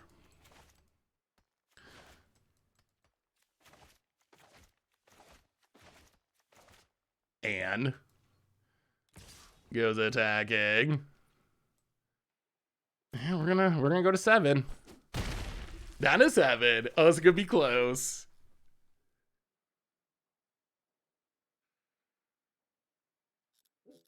Opponent, pass it. Oh, all right, chat. What do we go with? Do we go with Toxrill, or do we go with Tovolar's Huntmaster? That is the question of the hour.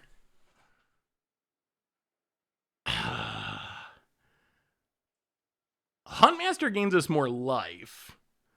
That is the upside. Huntmaster gains us 6, and it does make a bunch of bodies. And then can we play Toxrill next turn? I think we can, if we really want to.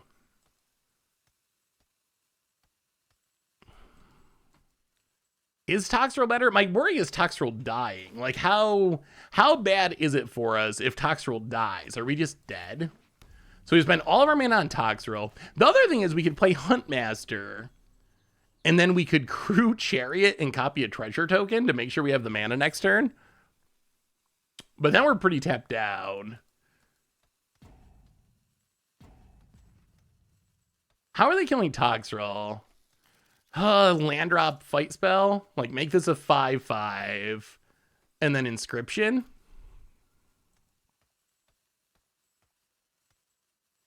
Everyone wants to see Toxrill. Alright. Well, the Toxrill vote is in. I'm actually not 100% convinced that this is the right play, but it should be hard to kill. So we gain 2. We go up to 9. We pass the turn.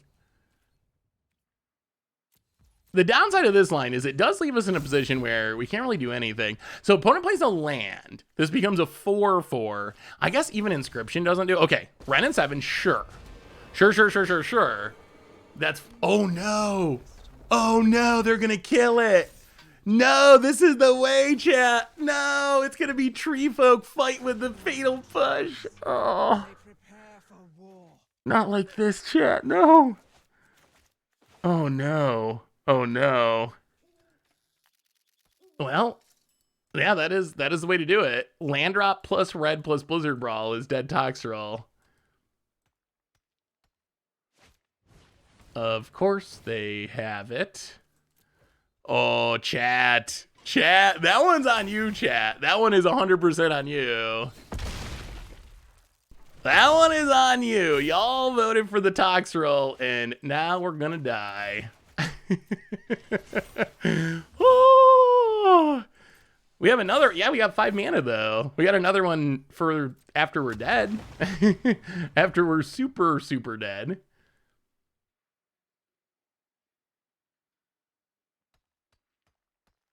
Oh, that's really brutal. So we kill this, we chump this, we take infinite.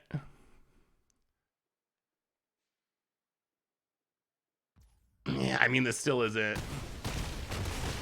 We dropped a 5. I mean, we're still in just like incredibly poor shape. Yeah, all right, Path the Barrel. I think we had to play Huntmaster.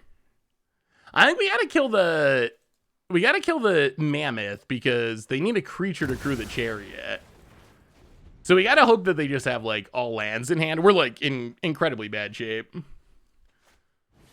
Ranger class. That's a good card. And, okay. Yeah. Oh. We don't even have white mana. There's no... I mean, it was a decent wipe. Yeah, definitely. So that was definitely scumbling to peer pressure. So I think the correct line for winning that game is play Tovolar's Huntmaster, gain 6, have a big creature.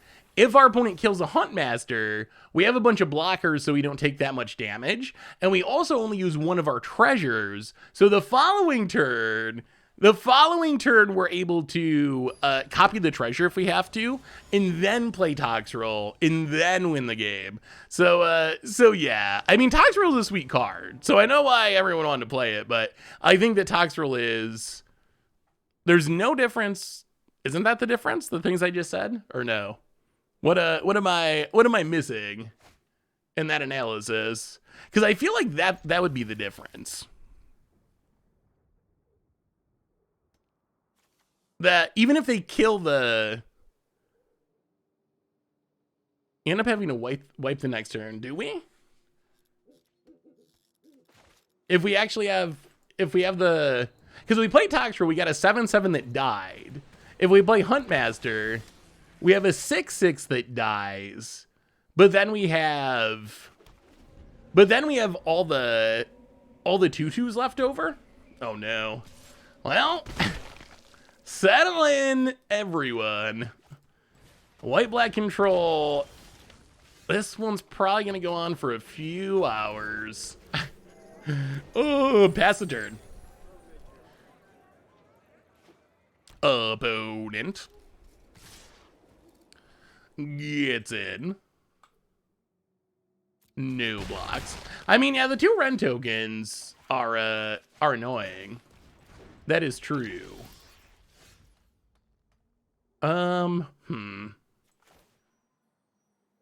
Play an Innkeeper. Gain some life. Land. Blood Tithe Harvester. So this is basically the same deck that we played in our first match, except they have a little bit of white mana to play like a Kaya or something, but it's essentially the same deck.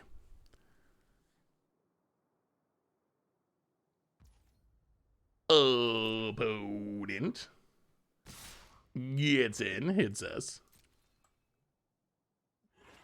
Yeah, I mean, that's true. They did need to have the red. I think it's a pretty safe bet that a Blizzard Brawl is a card that's likely to be in our opponent's hand. Or Inscription, like one of the fight spells, because they had a bunch of cards in hand that they weren't casting, so that seems pretty likely that one of those are there. Huh. Well, play this on red. Epic here, gain some life. Ping ya, ping ya, ping ya. Blood Tithe Harvester number 2. Gain some more life. Get in with the Harvester. No. Go to combat, hit ya. So opponent can get their land, that's fine. Remains the same. Welcome to the Fishbowl. Thank you so much for your subscription. Big super for you. Thank ya. Opponent. Yeah, gets the sciences. Well, now we'd like to find something big to reanimate. That is the next step. Sciences. But we know that the wraths are coming. How do we... I mean, after sideboarding, the wraths become less of an issue. Opponent. Passes. More Epicures. Huh. I'll go to combat. Attack, attack, attack. Ooh, Charlie Trotter handing out some gift subs to Super Will and Boronaka Amekos. Welcome to the Fishbowl. Thank you so much for your subscription. Big super chat for you. Thank you. You know, let's just do this so you don't get to eye twitch. I think that's worth it. Draw some cards. Ooh, that's Academ's Awakening. So our opponent is presumably wrathing. I'll make some treasures. I'll play an Epic here, ping ya. Could use a Fell Stinger. A Fell Stinger would be sweet. I mean, we got blood for days. Oh, we have the reanimation. We just need something big. We just need something big to go with it. Still don't understand the point of playing something that's so risky while sequencing is literally on the hand. I'm a little confused. Opponent sweeps the board. The first of many times, I presume. Eye twitches. All right. Something big, something big, something big. Wow, they're playing a lot of environmental sciences. Opponent passes. Oh, that would have been good. Several times. No, Agadeem's Awakening. Reanimate. A Epicure. And a Innkeeper.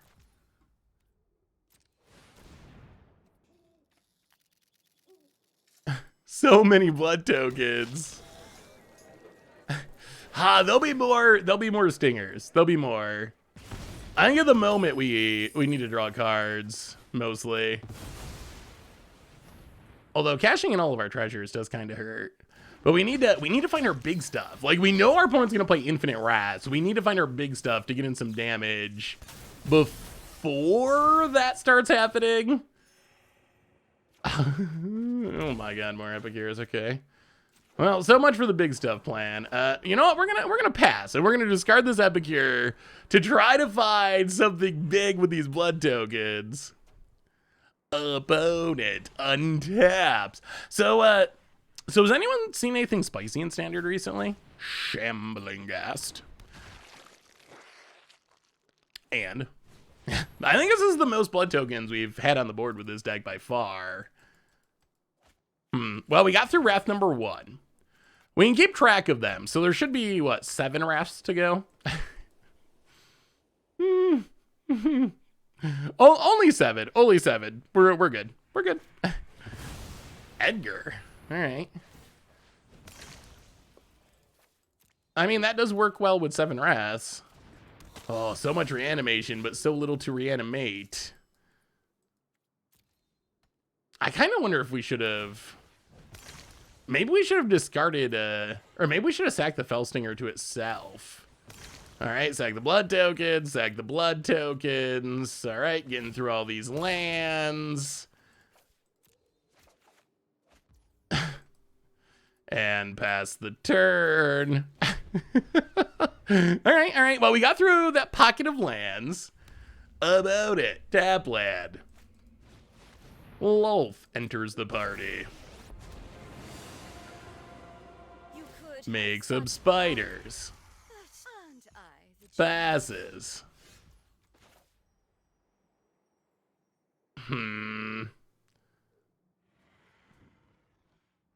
I'll play Fellstinger. Gain a life, sack a Fellstinger, draw some. Now we kind of want to draw a land. Draw some cards. Get drained. No lands. Blood Tithe Harvester. Pass the turn. We don't have a way to get rid of Edgar, do we? Hey, what's up, Need to Dayu? How are you? Was on a lecture. It was pretty late. What did I miss? Whew. Well, you missed a crazy first game. All right, there is Wrath 1 for our opponent. Sweeps the board. Gets back in Eye Twitch. Wrath 2, rather. 2, so 2 of 11. We've gotten through 20-ish% of the Wraths. How much time do you take to brew a commander deck compared to a standard deck? It really depends on... Oh, I wish we did not discard all those lands, I guess. It really depends on the theme of the deck, I would say. I would say that's the biggest factor. Like, if it's a deck that is... If it is a deck that is built around like some crazy restrictive theme, then the commander deck takes a really long time. Opponent's gonna draw with Lolth. On the other hand, standard decks can take a lot of tuning to actually be functional. That's the hard part about standard decks. Well, kill a spider. We'd really love a Toxrill. This would be a really nice board for a Toxrill to come down and actually stay for a minute. Opponent, get some counters, get some draining. My will cannot be denied. And Deadly Dispute to draw some cards. And Professor of Symbology. Where's the Toxrills? Where's the Toxrills? Oh, Toxrill is so good if it comes down. The other thing is Commander doesn't require necessarily as much optimization, because you can kind of just play anything in Commander, which is one of the upsides. So you can just throw together, some cards and make a Commander deck. Not that you should do that, but so you can build a Commander deck pretty quickly, though. I think it's harder to just throw together cards and be successful in Standard, where people are way more optimized for the most part. Because Commander is just kind of about having fun for the most part. Ooh, with the end of the year coming, what is your favorite card of the year? Ooh, I might have to do a video about that. But off the top of my head, I would probably go with Necro Duality, honestly. Well, all right. So some stuff dies. Opponent hits us. Get some Lolf counters again. Subservient. My power is for annihilation. This deck is so difficult for creature decks to keep up with. Opponent, Wrath number 3. Yup.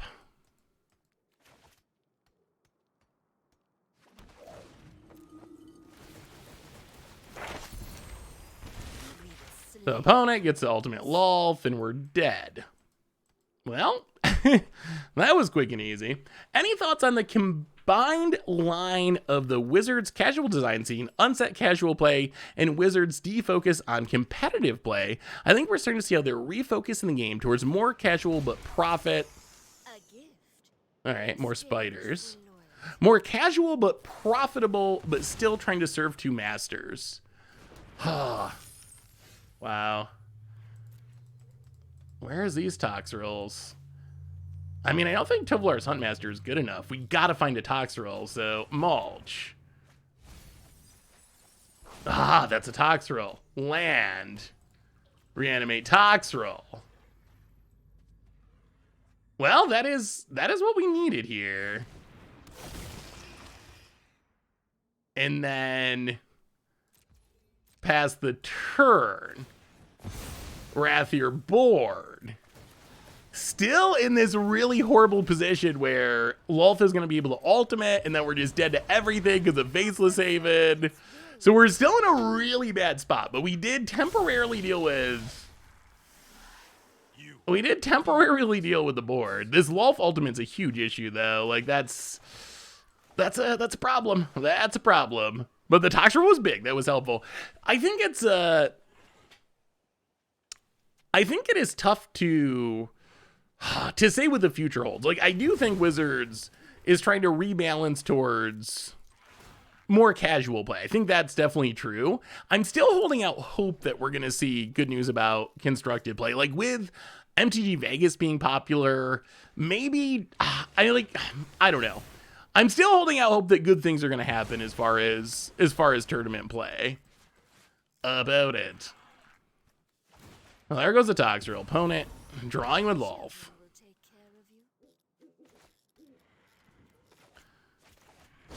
Mascot Exhibition. And so we still can't get rid of the Lolf. I wonder if this deck wants removal. Just like actual removal spells. Yeah, I think we're just dead. Yeah, we're super dead. All right, on to game 2. We have a new donation from Lucid. Something I've been wondering is, given Wizards' 2 or 3 time delay, based on the antics of Wizards in the last 2 or 3 years, how many matches up based on the antics of WotC 2 or 3 years ago and how it matches up with this year's products, how well can we predict 2 or 3 years from now based on their current nonsense? Yeah, thank you so much for the donation, Lucid. I think that's definitely an interesting idea. I don't know. I'm not exactly sure what the time frame is. I feel like the time frame, it is something like that, but then we hear like little bits that some products are a lot faster, but I do think we will see like some of the things filter through, like the issues with extra turn spells. Give it another year or two and I would be surprised if we were seeing extra turn spells in standard with much regularity. Like that would be surprising to me, so it's gonna take a while to filter through.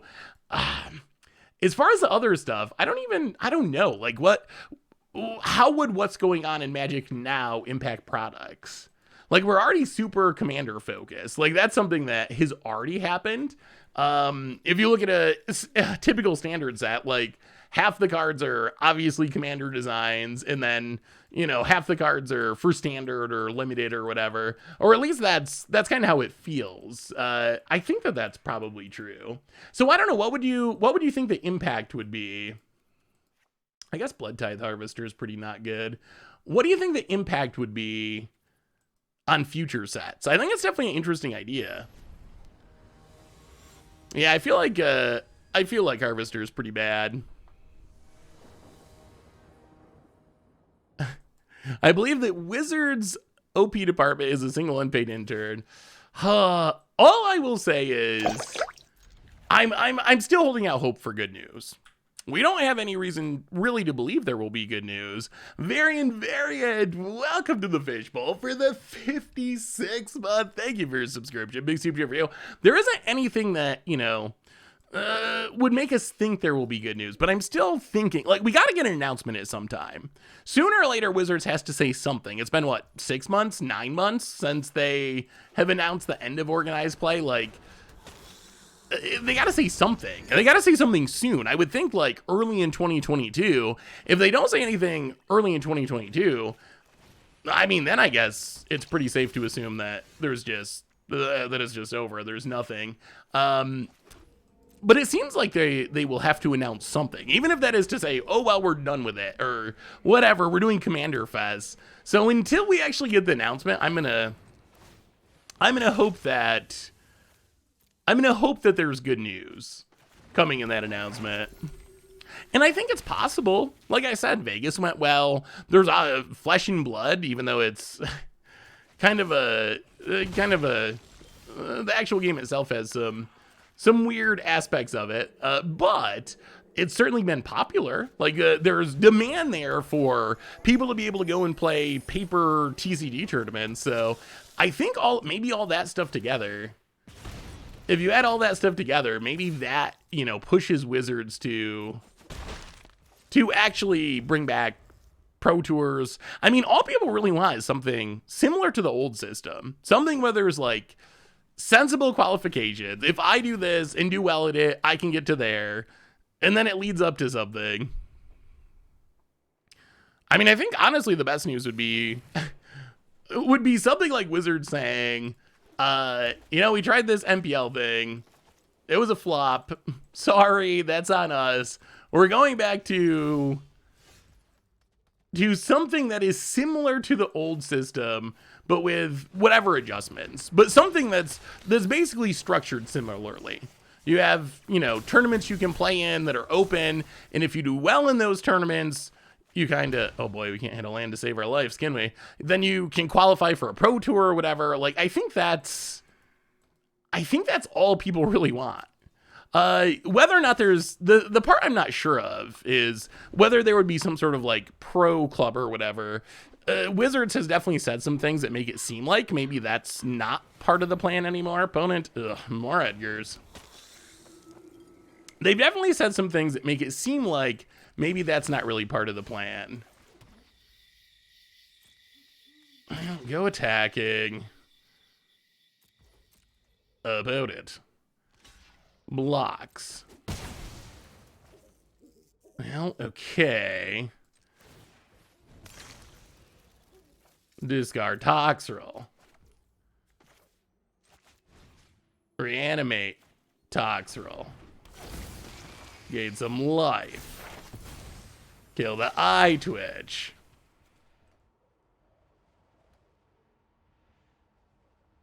Opponent gets necrotic fumes.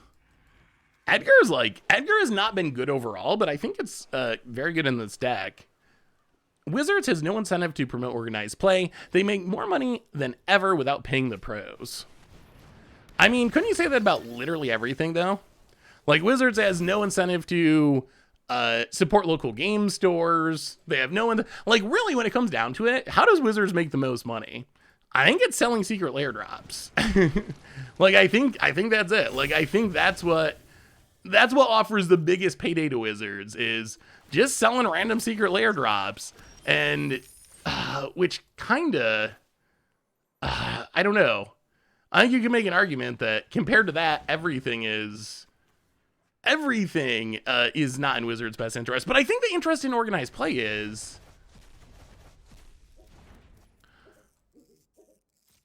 Or, I mean, I think the reason for Wizards to support organized play, go attacking, is it is advertising. I don't know if it's effective as people think. Like, apparently, based on the fact that Wizards hasn't put a ton of effort into keeping it going, maybe it's not as effective as advertising as we think it is, but it is advertising. Oh, God. And it does keep people...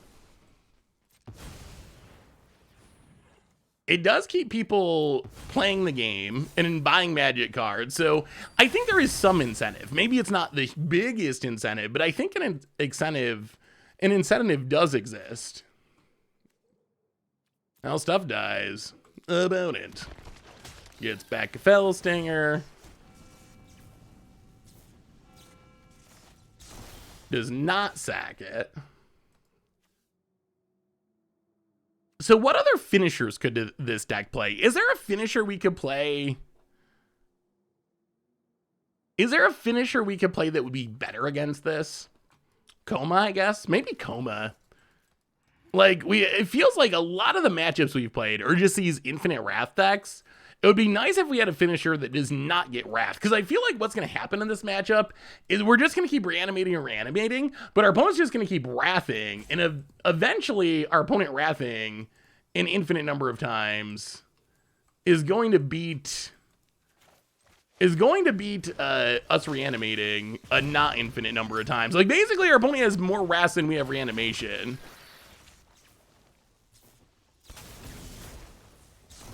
We'll draw a couple cards. Play a land. Epicure. Pass the turn. So yeah, it's kind of my concern. Like, maybe we can get there like we did in that crazy first match, but... There's another eye twitch. Opponent.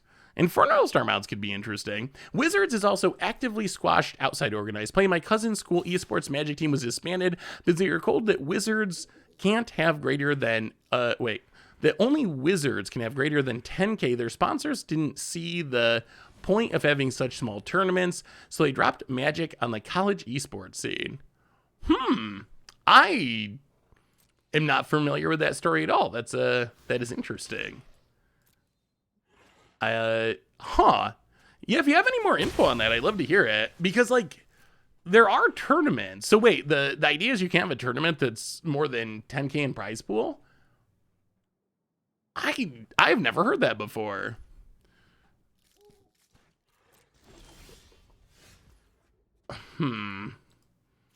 Well, play a land.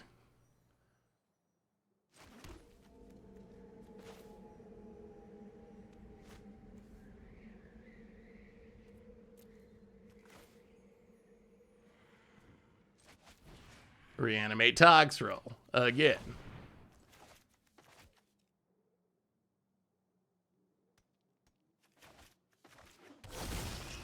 Pass the turn. We want to leave up mana so we can sack the Toxrill. Alright, sweep the board again. Make some slugs again. Potent tutors again. Do you Wrath again?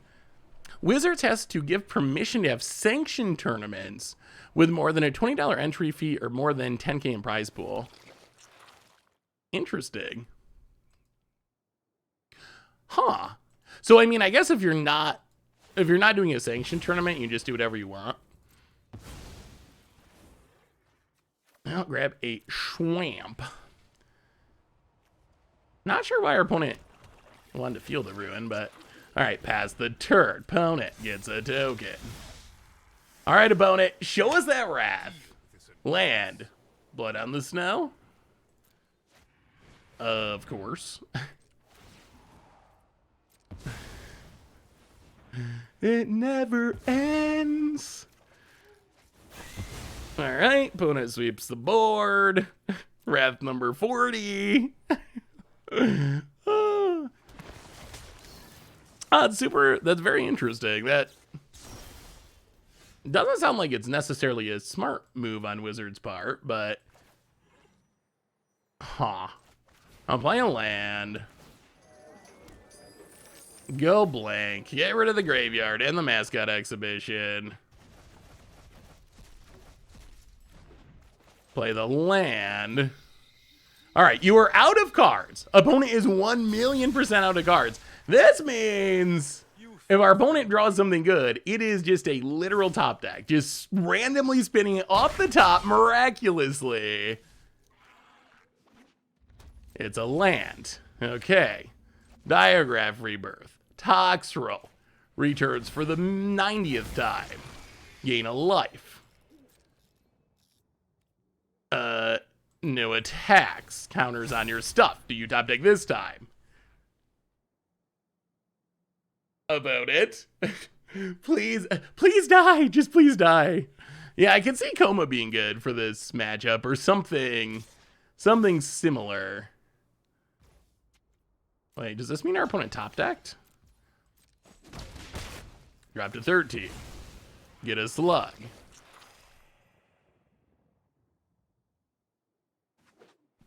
Just a land. Counters on the stuff. Make a slug. Untap. Duress not doing much. Well, double our Huntmaster. Gain some life. Gain some more life. Go to combat. Attack you. Okay, things are looking up. Things are looking up until they top deck that Wrath. Opponent's gonna jump. Edgar dies for now. Down to 13. Do they top deck this turn, or are we finally getting there? We get another life back up to 19. Triggers. Coffin. Token. For a minute. Untaps. Is it a Blood on the Snow or a Meathook Massacre or a Path of Peril? Okay, it's a redraw. It's a redraw. Is that a Meathook Massacre, Path of Peril, Blood on the Snow?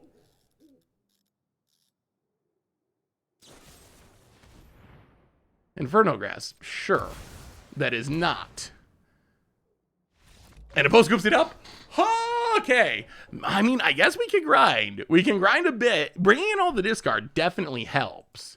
The discard is, the go blanks and the duresses do seem key. Being able to resolve those two discard spells, really, really big. I mean, Toxrill is kind of good in the matchup. I definitely could see adding comas. I think that could be worth it. Are we winning? Sort of. I don't even know anymore. I don't even know. We're playing just like these incredibly long grindy matchups. We've been streaming for like 2 hours now, and we've played like two matches. We're almost most of the way through the third. Yeah, I'm not impressed with Mulch in this deck. Mulch doesn't seem that great to me. I mean, the Ren's gotta be good, right? In a grindy matchup where opponent can keep killing creatures, a Planeswalker seems kind of like exactly like what we want. Maybe we go down one Huntmaster.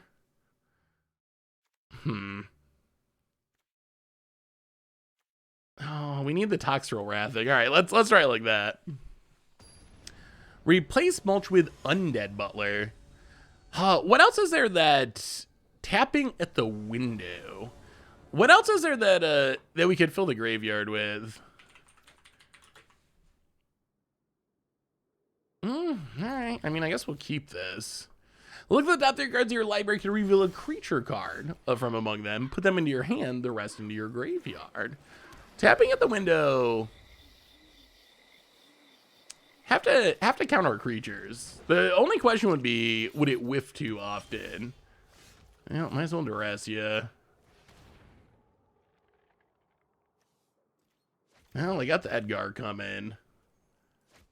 Land on green. Pass the turn. Opponent land. Test of Talents is interesting. I guess our opponent's worried about the go blanks. Gets in, hits us. Well, land on red. Fell Stinger. Might as well exploit it. Draw some cards. Muldrifter's gonna Muldrifter. All right, couple of lands past the turn. Opponent land and Edgar, I assume. Yup. Goes attacking. Well, it's Ego Stereotype. Pass the turn. Oh, Edgar. Annoying Edgar. Hey, what's up, as told by Mary? How are you today? Hey, I'm doing well. Oh boy, that is a really good draw for our opponent. Whoo, that was not in their hand when they duressed, and this is... I mean, this is a lot of our opponent's best cards in a row. Opponent gets in, hits us down to 13. We got nothing. Oh, even more lands off the top of our deck. And yeah, that's bad. That's real bad. Diagraph Rebirth. Get back to Fell Stinger. Sack a cat. Keep killing ourselves. Oh, yeah. Pass the turn. Do not like where we're at all. I think we're super dead. Any thoughts on the new Dracula lands? They look cool. Opponent. Vanishing Verse. Well, I have a blocker, but I don't know if this is enough. Like, these have Menace. We don't have a Tox roll. Opponent goes attacking.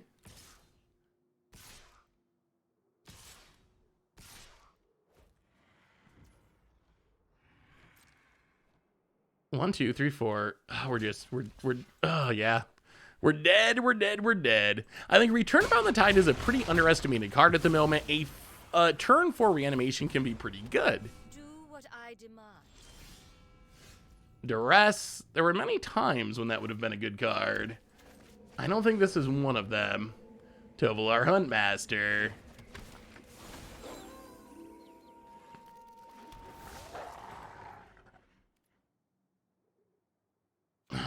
We're dying. We're dead. Boat it. Edgar Barker's coffin. There's no Tox roll. That's a problem. Are the new unset cards for real? Opponent's gonna draw more cards. Slice Saw in 2 seems pretty strong for black. Yeah, Saw in 2 is super sweet. Those cards are real. Saw in 2 is actually a tournament legal one. Definitely gonna have to keep an eye on them during spoiler season, because it's this very strange setup where some of the cards are going to be legal to play places and the rest are not. So you're going to have to keep a close eye on the little holograms. All right, opponent with a big attack. Block. Kill a couple spiders. Give Lol some loyalty. Well, Tox roll would be good. We might be Tox roll or bust here. We're dropped to 4. Lolf gets loyalty. Opponent plays even more lols. Whew.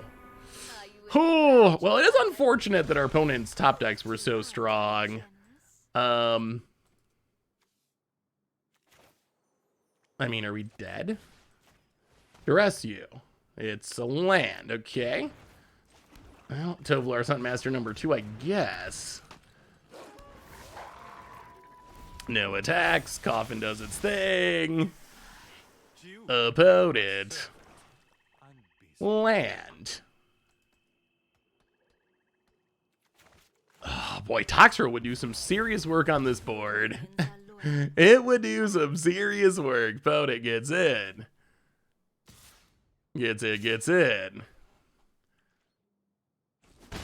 Down to 2. Not a lot of life. What was our opponent's Loth draw? Oh, Deadly Dispute to reveal. That's not good. We draw Mortaresses. Not a Toxrill. Oh, we really needed Toxrill. Oh, Zerka Biraventura. Welcome to the Fishbowl for the 3rd month. Thank you for your subscription. Big super chat for you. Thank you, thank you, thank you. Yeah, the hollow thing I think is a really bad idea. I think that's way over people's heads. I think that's just way too confusing to explain to anyone. A Canadian dude, first time sub. Welcome you as well. Big super cheer for you. Thank you, thank you, thank you. Okay. So this is going to flip into a 4/4. These have menace. We're at 2.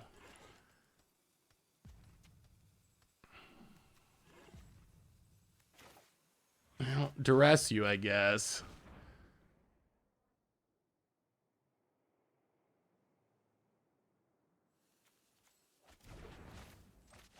Ren in 7. Make a tree folk. Play a land. Oh, pass the turn, pass the turn. Okay, so 1, 2, 3, 4, 5. I mean, unless our opponent draws something, I think we survive the turn. So the coffin flips. You fight for me. Wait, oh no, are we dead? 1, 2, 3, 4. 1. Oh yeah, I think we are dead. Opponent plays a land. Yeah, this Edgar. The Edgar's gonna hold. We needed a Toxrill, we could not find it. About it.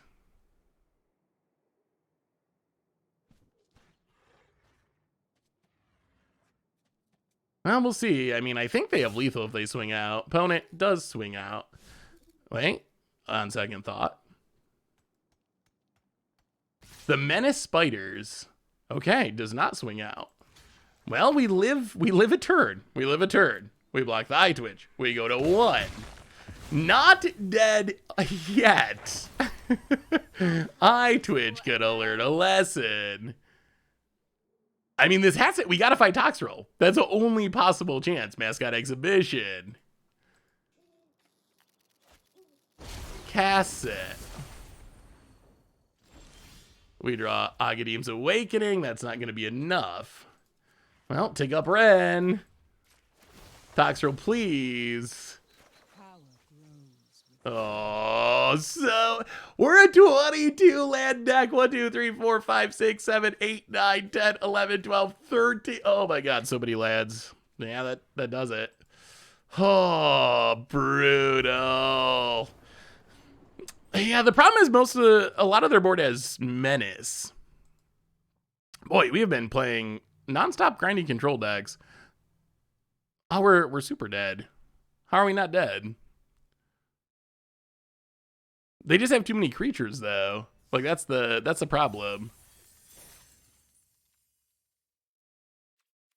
Are you taking into? Well, if we cast anything, then the Huntmasters don't flip. So we die to the Flyers, right?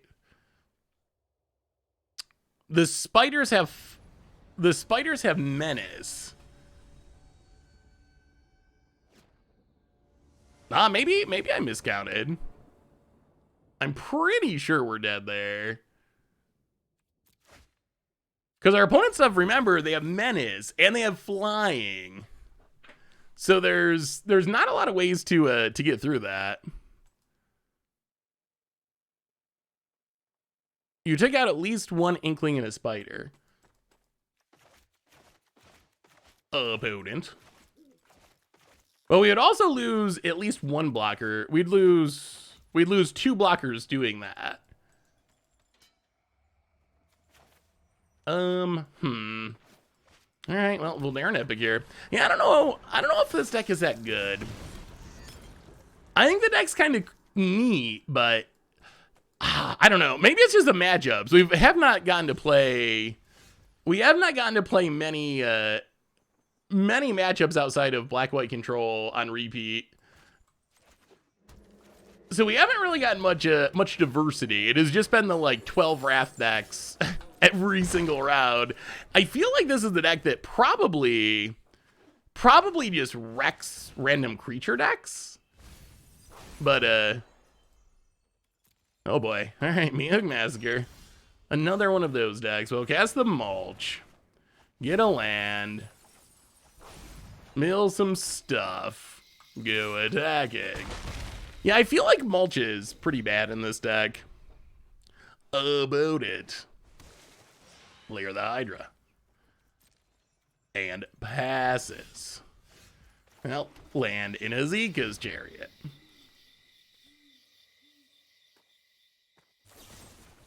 Wow. Infernal Grasp on an Innkeeper. I guess opponent really does not want that Innkeeper around. Where are all the, like, mono white decks? Mono green decks. We've just not played against many of those.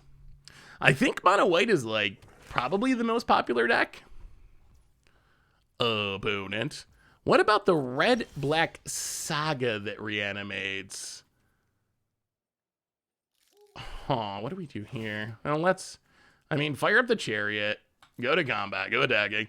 The red-black saga. What is the name of that? Something that starts with a K. Karul's Vicious something.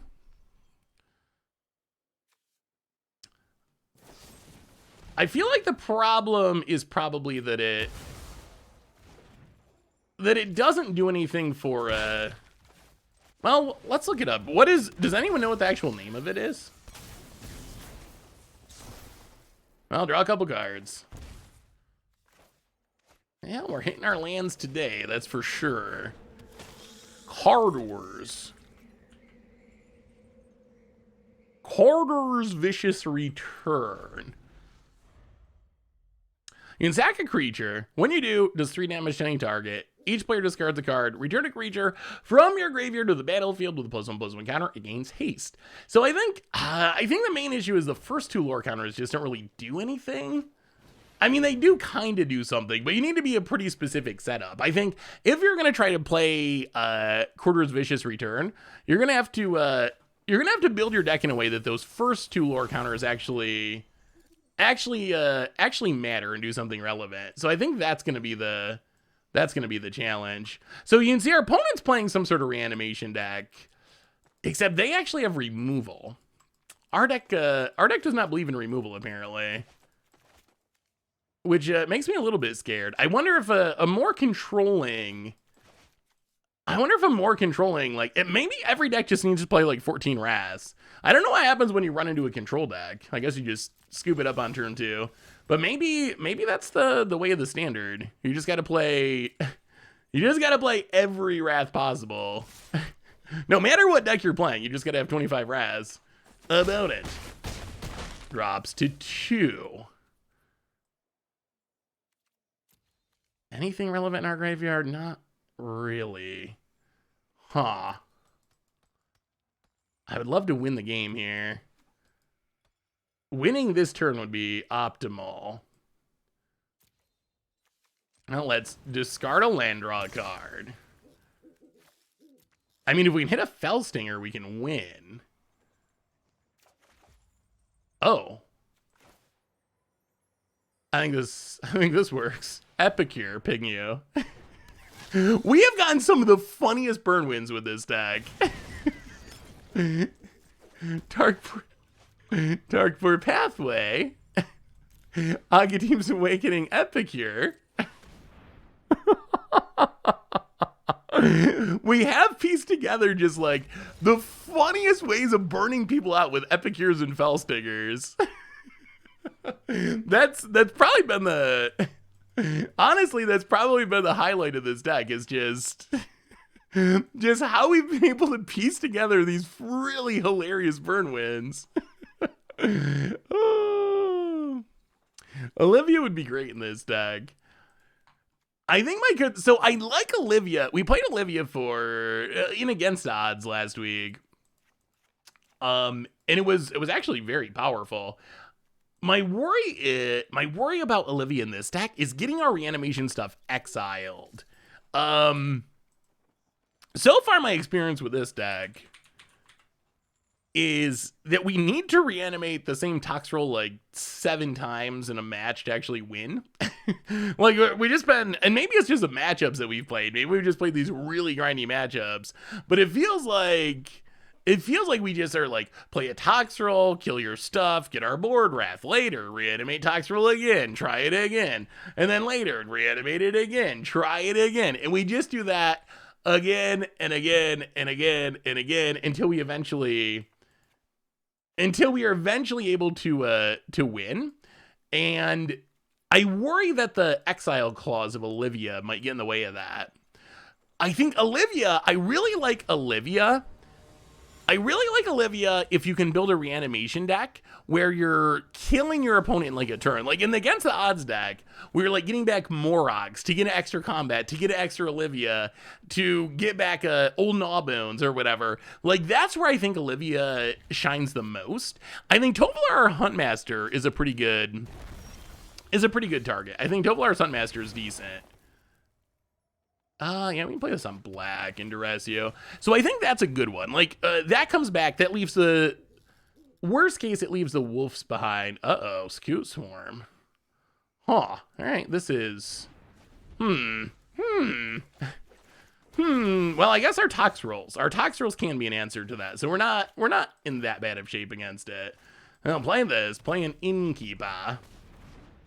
Yeah, Tox roll, maybe the Scoot Swarm's fine. Maybe we want our opponent to go off with Scoot Swarm, because if they go off with Scoot Swarm, then we get to Tox roll away all the Scoots. About it.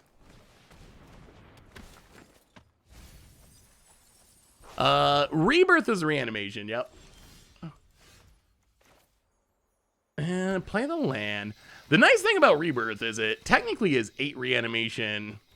It reanimates 8 times thanks to Flashback, which is actually pretty powerful. I think that's what makes it the best reanimation spell in Standard. Go get Nissa's interesting. I think the part that makes Nissa a little bit challenging is just Skyclave Shade. All right, sure. Well, land. Tovolar's Huntmaster. Here we come. Here we come with the Grave Titan.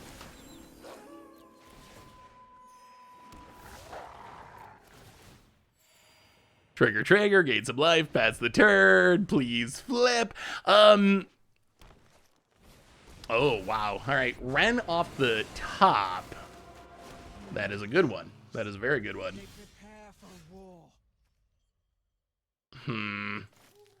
Well, Epicure, make a blood token. Oh, Ren. Yeah, Ren is... We had thought we had gotten rid of it with the discard, but we did not.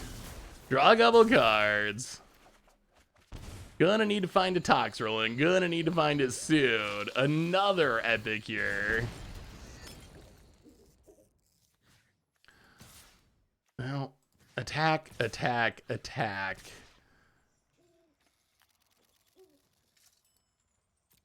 So we gotta get rid of the red. We gotta get rid of the red. We cannot have that live. Vote it. Gonna block. All right, well, we still get rid of the red.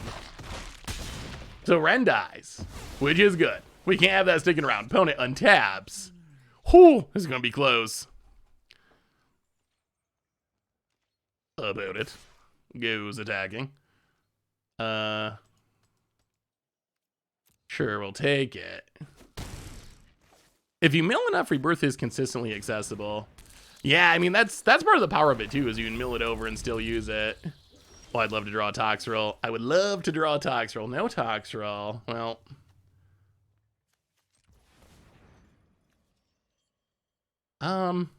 Actually. Yeah, let's just pass. No attacks.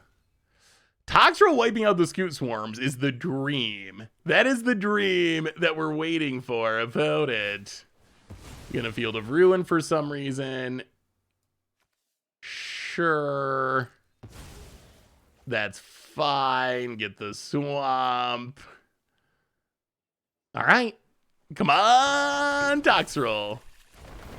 Playing the Revolt Whack deck for Eternal Weekend and having trouble winning with it is more as more of a mid-range player. Do you have any tips?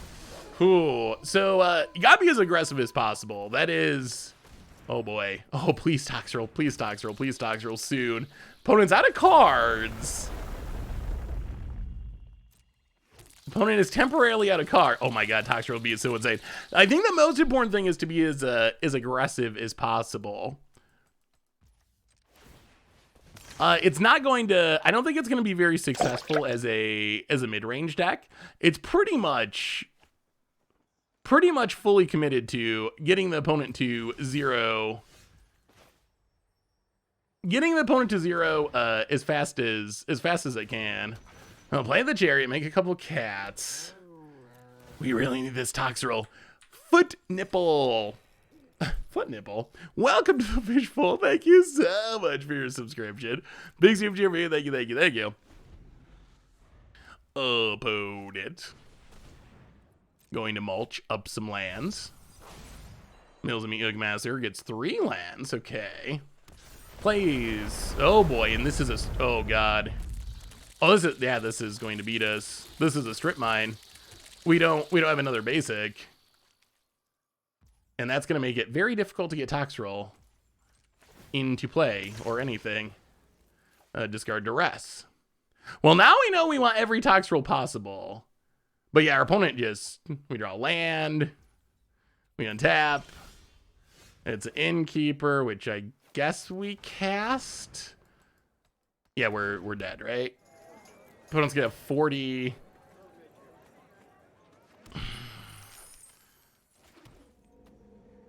Yeah, we're definitely dead. 40 scoots. We do not have anywhere near 40 blockers. We will scoop it up. Cool. All right. Well, we're bringing in more Toxrills because now we know what our opponent's doing. They're Scoot Swarm deck with a ton of Ras built in. Wow, Toxrill is insane in that matchup. If we could only have hit a Toxrill, it would have been amazing. This deck isn't all in on reanimation. Odd considering the deck has so many blood tokens. I think Avabrak would be better in a more all-in reanimator deck to get threats out early. Tofar is better when both you and your opponent are in the late game. Well, we got a Toxrill this hand, which is nice. So what happened last game is at least less likely to happen. Epic here. Blood token. We only need the Toxrill to come down for a turn, and it's so insane. The problem is if they get the Meat Hook Massacre down first, then it's a lot more concerning. Well, Prosperous Innkeeper. If they have the Meat Hook Massacre, then Toxrill can be killing us. Go to combat, hit ya. Isn't Path to Peril great in this matchup? I mean, killing stuff 2 or less doesn't seem very good to me. Opponent, land. Like, I can't kill Scoots. Can't kill Dreadfast Demon, which our opponent's apparently also playing. Well, we did say we want to draw Toxrills, and our deck, I guess, is cooperating. Go to combat, hit ya. Down to 16. Play an Innkeeper. Gain some life. Haunted Ridge, epic here. Gain some life. Well, okay, go Toxrills. 1, 2, 3, 4, 5. We don't have a way to deal with a Meat Hook Massacre. Opponent, land. Passes. Now go to combat. Attack ya. Opponent. Hero's Downfall and Innkeeper, okay. Drops to 12. Well, discard a Toxrill. Draw a Huntmaster.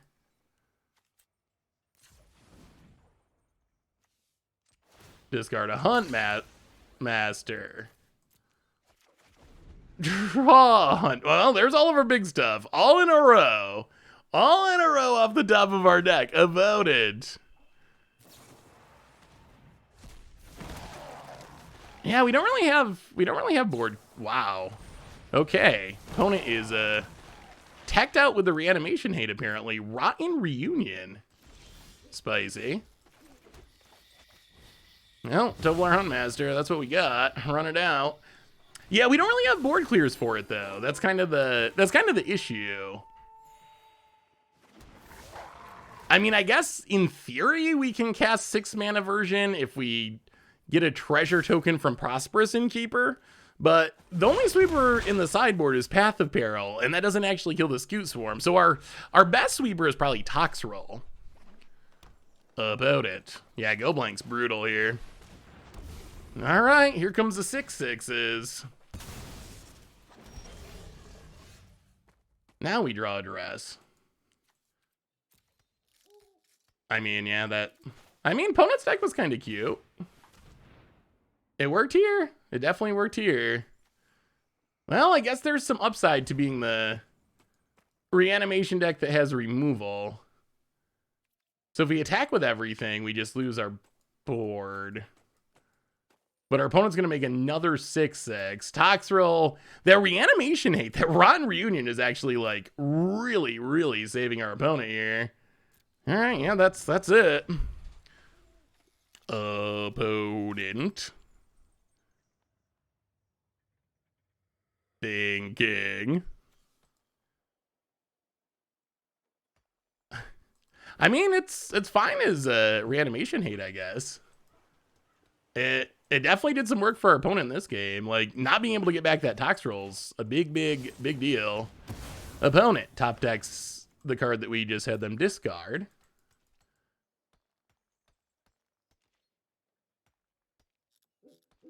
Makes more 6/6s. That's a lot of 6/6s that we can never deal with. Oh no! We draw our 1 basic, which means we get strip mined. Yeah, okay. That's not good. Tobler's Huntmaster, get it back. Make some wolves, gain some life. Gain some life. I mean, we rebirthed the Huntmaster back anyway. Oh, getting strip mine's bad. Opponent taps. We need this. I guess we need this Toxroll. One thing. Oh my god. Oh my god. Okay. Yeah. Well, cute. Very cute. So I feel like this deck is. Couldn't you have attacked with all to reanimate Huntmaster last turn at the cost of 2 dead creatures? I don't feel like that's actually like. I don't feel like that's actually helpful. Like, we lose 2 things to get back a Huntmaster again. Well, all right, one more game, and then I feel like everyone else plays removal, and this deck doesn't. Yeah, our opponent's deck, it was cool to see it work. It was kind of funny.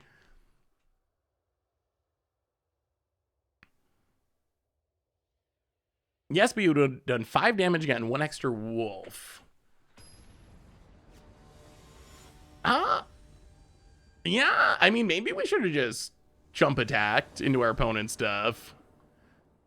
Yeah, I feel like what we've been running into is we've played against some decks that are similar to ours, but the decks that are, okay, that might actually have a matchup that is reasonable for this deck. We've played against a bunch of decks that are similar to ours, but they all have Meathook Massacre. They all have Infernal Grasp. They all have Hero's Downfall. So we're just kind of like YOLOing it and being like, hey, please don't play anything good because we don't believe in removal. When our opponents are playing things that are good and they're also playing removal. So they kind of get the best of both worlds to some extent, where they get to reanimate things and they're killing things and playing like an actual game of Magic. So I'm kind of jealous of some of those other decks. I'm starting to feel like, even though this deck apparently did well on some Moto thing, I'm starting to wonder if it was more of a fluke than the deck actually being good. Well, let's do this. Sack Shambling Ghast. Definitely gonna draw land, right? Kill the escort. We gotta draw land. Okay, we do hit a land, thankfully. Play the land. Go attacking. I mean, this seems like a matchup where Toxtrol could actually be pretty good. Hey, what's up, Lightning? Good to have you. Welcome, welcome. Opponent, down to 19. Innkeeper. Prefer player removal? I mean, that is technically the best removal. Pass the turn. Opponent. Land. Retain. Well, play the land. We technically don't have red mana, do we? Huh, that's awkward. I mean, I guess we can spend treasures, but... Huh. I'll play Epicure. Off a treasure. Get a blood token, gain some life. Play Foul Stinger. Sack the Epicure. I do think Foul Stinger is kind of insane. Epicure. We will draw the cards. Thank you very much. Play the... do we want to play Blood Tithe Harvester? Probably not. Alright, pass the turn. Opponent at depths. So normally the exclamation point deck command would take you to the deck list. Unfortunately, the bot is down today. So if you go to the screen, there's a to the left hand side it says player deck list. If you click on that, it'll show you the deck list and you can download it. And then hopefully by the time we're back to next stream, the bot will also hopefully be working again. Opponent, getting it in, guys. All right, sure.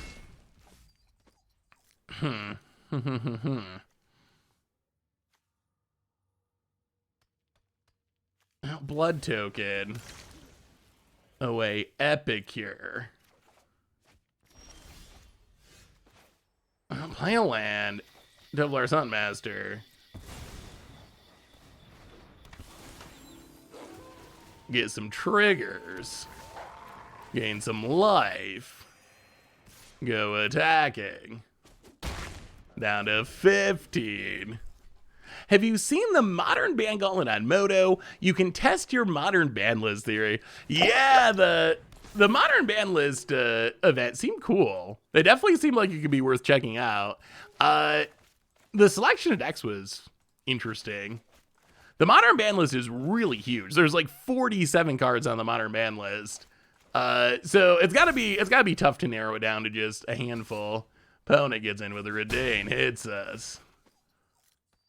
I'd love to be able to kill this Retain, but our deck doesn't do things like that. Opponent kills the Huntmaster. Play a Foul Stinger. Get some triggers. Sack a wolf. Draw some cards, maybe. Blue Collar Man. Ooh, rebuilding Yarok lands. That sounds sweet. Rusty Shackleford and Magic Mustard TV. Welcome y'all to the Fishbowl. Thank you so much for your subscription. Big super cheer for you. Thank you, thank you, thank you. All right, Blood Tithe Harvester. That's the turn. Actually, I guess we can get him with a Foul Stinger. Get in, try to hit ya. Opponent takes it. So Diagraph Rebirth costs 1,000,000 mana. Boy, I wish we could find... Oh no, another adversary. I wish we could find a Toxtrol. Where's our Toxtrols? This is like the Toxtrol matchup. Food post of the day. Spicy hot chocolate made with cinnamon, cayenne, and chili pepper. Dark chocolate and homemade marshmallows. Ooh, dub the drink Skyburner's Oath. That sounds great. Magikarp. Opponent gets in for 1,000,000 in the air. Also known as 6. Harvesters, yeah, I mean, someday, we draw a few more blood tokens. We might be able to try to kill something. We'll play the land on red. Rebirth. the Huntmaster. Get some triggers. Gain some life. Go to combat. Go attacking. I mean, opponents eventually gonna have to block these Fell Stingers. We're not there yet, but sooner or later. About it. Adapts. They are down to 6. Like, that's not bad. Elite Spellbinder. Gonna make our Digraph Rebirth cost even more mana. Boy, as bad as it feels, I think we have to, like, reanimate a Voldaren Epicure to turn on a Blood Tithe Harvester. About it goes attacking. That is 17. And we draw another land. Ugh.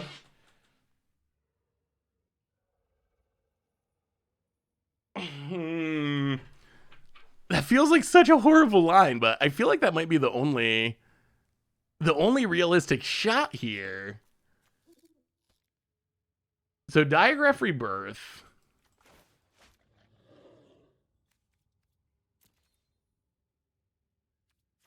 Play this. Digraph Rebirth and Epicure. Oh wait, 1, 2, 3, 4, 5, 6, 7, 8, 9. Oh, that's a clue. Oh, that's way worse. That's a clue token. Oh, that's right, from the Fateful Absent. Oh my god. All right, well, gain a bit of life. Crack the clue. Draw a card. That's a slightly cheaper Digraph Rebirth. Get in with the Fell Stinger. Where's the Toxro? Bone it. All right, finally trades away an adversary. Opponent's stuff shrinks a bit. All right, that's a start. That's a start. Opponent's back up to 12. Opponent has a lot of flying damage. That is kind of the big issue. So much damage in the air. Elite Spell. Oh no! Spellbinder takes another Digraph Rebirth. It's so expensive. This Redain is locking us. What are your thoughts on the new unset lands?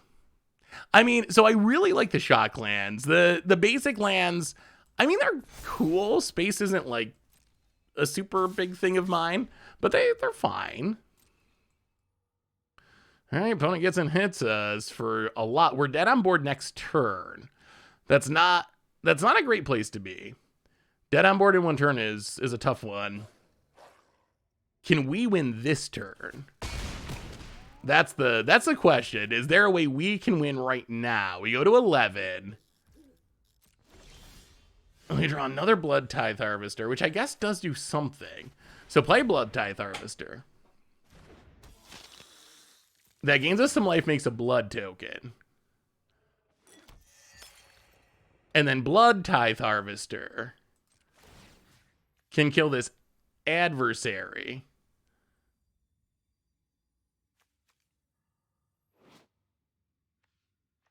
Yeah, kill the adversary. Get rid of the lifelinker. And then we crew up Azeka's Chariot.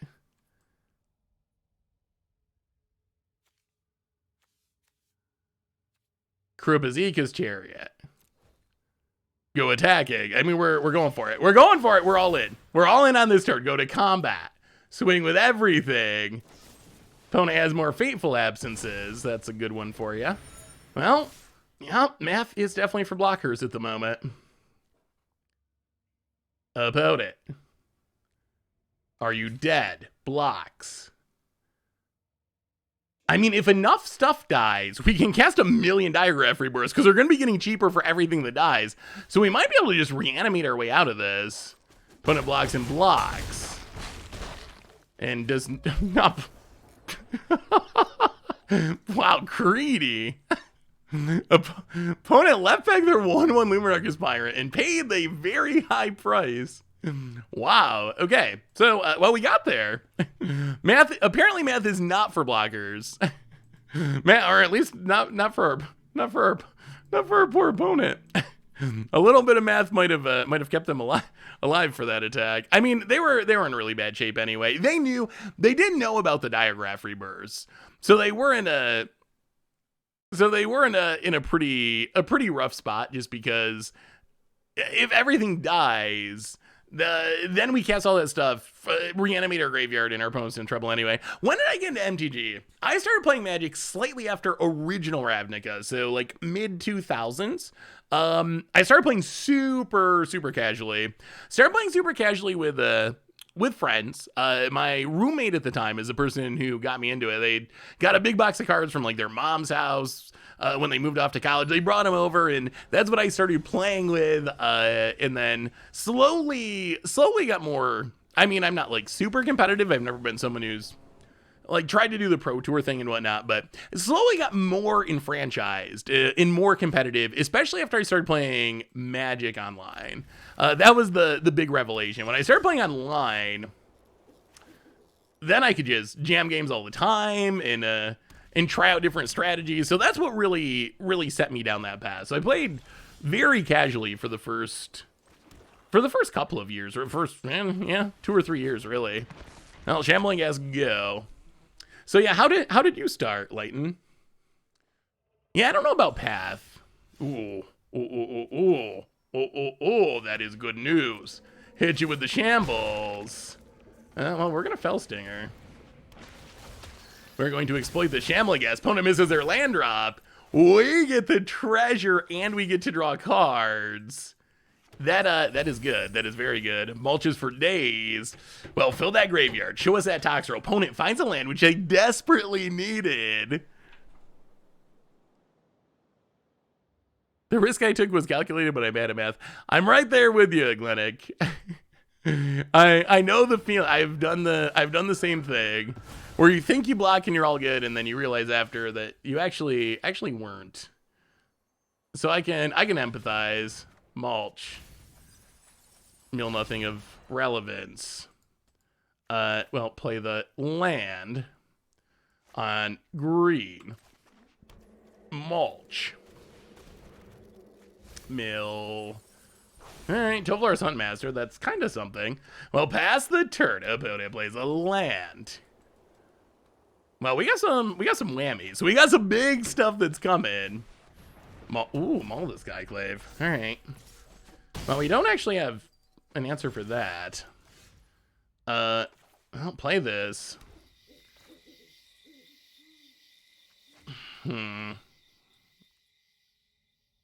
Oh yeah, we keep coming back to the not playing removal. Like that is a common theme. Like if we don't find a Toxro, we just do not have removal. I'll play Huntmaster. And that keeps being that's been a consistent issue.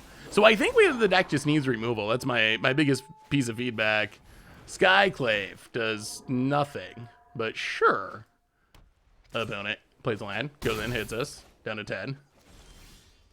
Oh, that's kind of like removal. Similar. Removal adjacent, I would say. I'll go to combat. Attack with everything. We're in race mode. We don't have a choice. Opponent.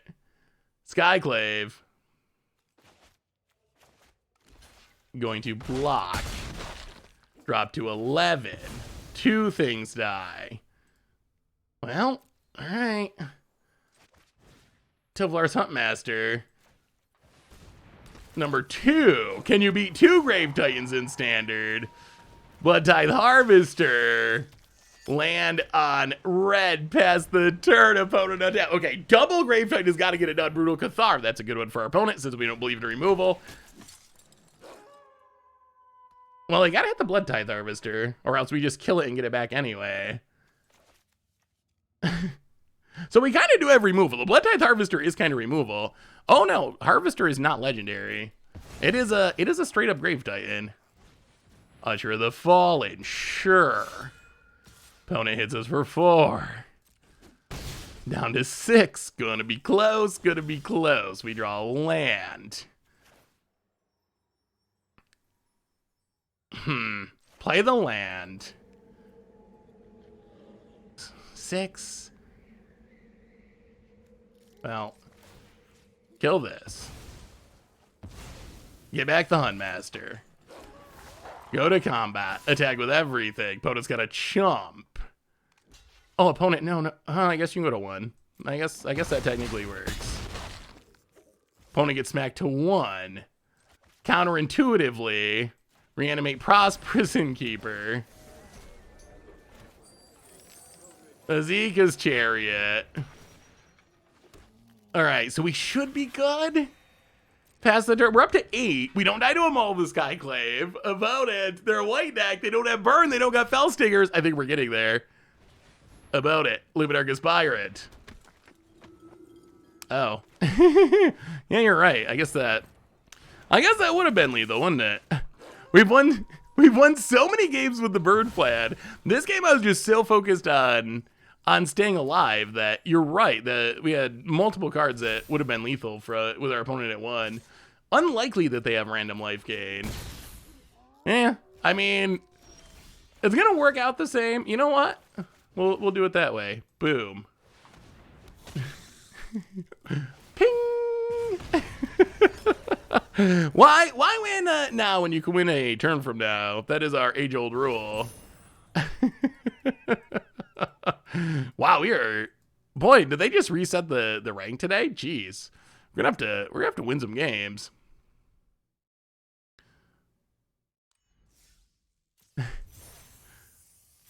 All right, one more. Let's do one more match. I think we're gonna save the pest token deck for another stream because we didn't get to it yet. So I think we just wait. I think we just wait and we'll do the pest tokens in the future. So this deck has been really interesting. It really has. I feel like it's, I don't know. Maybe it's good as it is. I feel like I mostly want a bit of removal. Ooh, Epicure Toxrils, but I think we got a mulligan. All right, this is functional-ish. Go Blood Tithe Harvester, our little removal buddy. Our 1 removal spell. About it. Hey, what's up, TL Jones? How are you? So land on, let's just play this on red. Land on red, go. About it.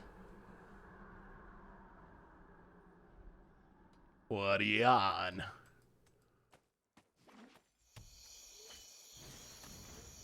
All right, Rakdos, eh? Probably like Rakdos mid-range, I guess. Now, play this on black. Harvester Part 1. Yeah. How good do you think Blood Tithe Harvester is? That's a card that when I first saw it, I figured it was mostly a limited card, but it seems like, all right, opponent removal. It seems like it's showing up in a decent number of standard decks. Maybe a surprising number of standard decks. Is it actually a good standard card? About it.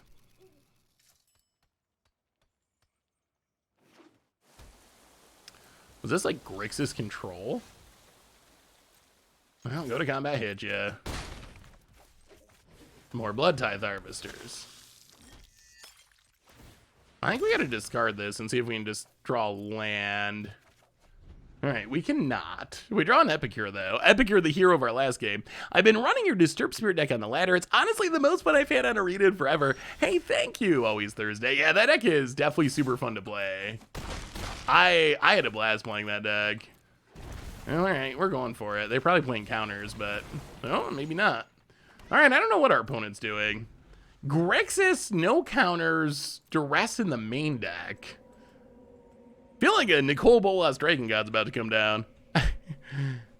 It threatens to trade up, is a removal spell with enough blood tokens, and make blood token itself to loot with the late game is just good value. Yeah, I guess that makes sense. Yeah, maybe blood tokens are better than they're giving credit for. Oh, our buddy Toxril, that's a good one. So,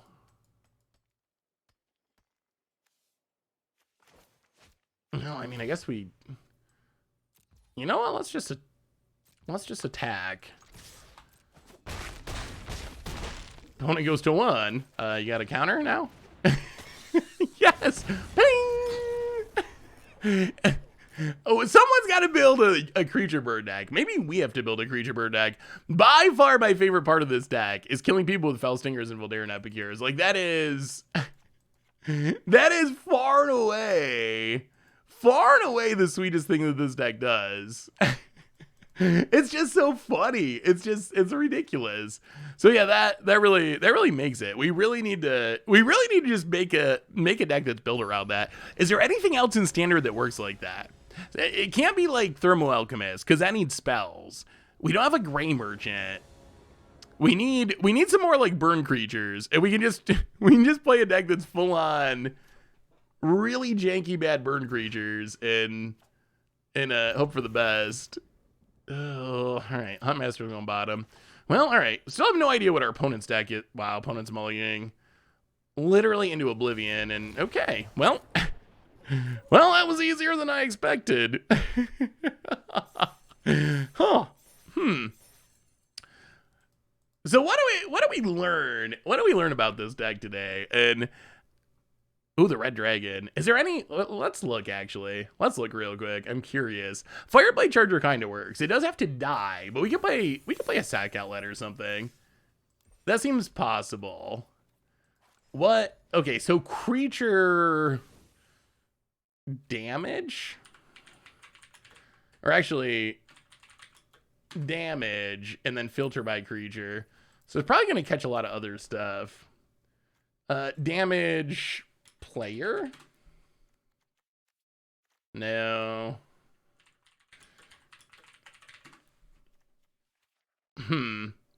Okay.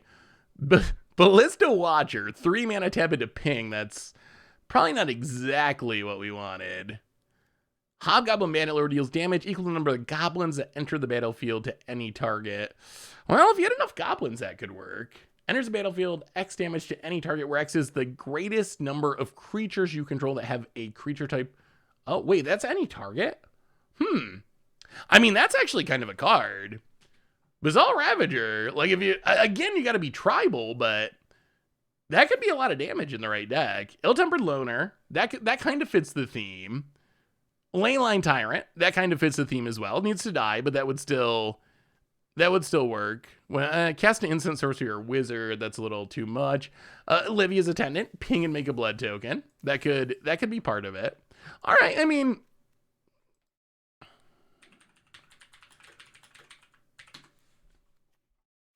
Malakar Blood Priest, Party Drainer. There could be something here. I don't think it would be super good. Enters the battlefield. The opponent lost life this turn. Each opponent loses 2 life and you gain 2 life. Oh, this is the same card. Wait.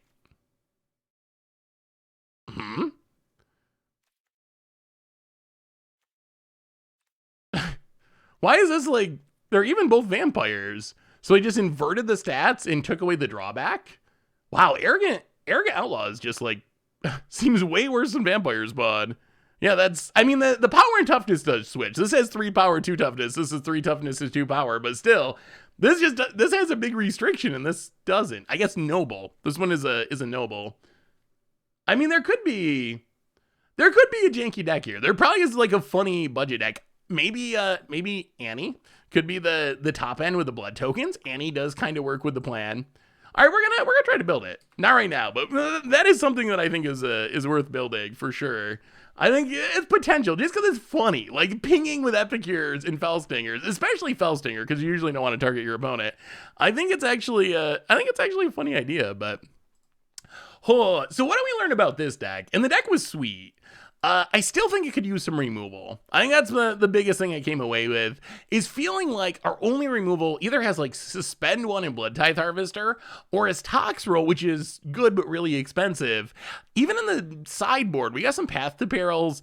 I kind of just want a removal spell. I don't even care. Give me Inferno Grasp. Give me whatever. Hero's Downfall. Give me a Binding the Old Gods. I don't really care. Just some removal spell. Maybe it's just because we played against so many super grindy decks where other players had so much removal. But otherwise, I mean, I feel like the deck worked pretty reasonably. And the plan is actually sweet. Like, we played, if you missed the early games with this deck, go back and watch them, because some of the early games were absolutely kind of over the top ridiculous, honestly. Like hour-long grinds to eventually win by burning our opponent like at the least likely last possible moment. So yeah, I would say to check those out. But on that note, everyone, I think that brings us to the end for tonight. Ooh, Volatile Arsonist, that could be a good one. Oh, that's actually a perfect one. Good call. That would be essential. That's like a key piece of it. So I think that brings us to the end of the stream for tonight. Good news though. One bit of good news is first off, Tomorrow's Against Odds, you should really watch it. If you like craziness in Standard, I'm hyped for this one. I mean, I'm always hyped for the decks I play, but this one is like really, really sweet. So check out Tomorrow's Against Odds. Number 2 is Thursday's stream. Gonna have some giveaways for some Moto codes that let you use all the cards on the client for I think the following week, the first week in December. They're doing an event where they're giving away. Actually, let me look up the details. I believe it's PAX Unplugged. PAX Unplugged. They're doing it in digital this year. So from December 8th to 15th, they got a bunch of events going on. I got codes that'll give you access to all the cards on Moto for that week. You don't have to play the events. Obviously, they would love if you played some of the events, and it would be fun. They are cool events. But yeah, so come back on Thursday for some code giveaways. On that note, though, quick reminders, Replay YouTube, I mentioned that. One more reminder that our sponsor tonight, sorry, I can't pop it up in the chat because our bot is broken, but I'll get it fixed. Our sponsor tonight is Card Kingdom. They're awesome. If you need a Toski or a Voice of the Blessed or a Marsh Flats or anything else, you get them at cardkingdom.com/goldfish. Even pick up a free MTG Goldfish sticker. Just let them know you want one. Most importantly, thank you to all of you. Like, y'all are amazing. I hope you had an awesome holiday. I know we missed a lot of streams this week, but we're back next stream on Thursday. It's going to be awesome. So until then, everyone, have a great night. Have a great Wednesday, and I'll see you Thursday for some more fun. I love y'all, and I will talk to you soon.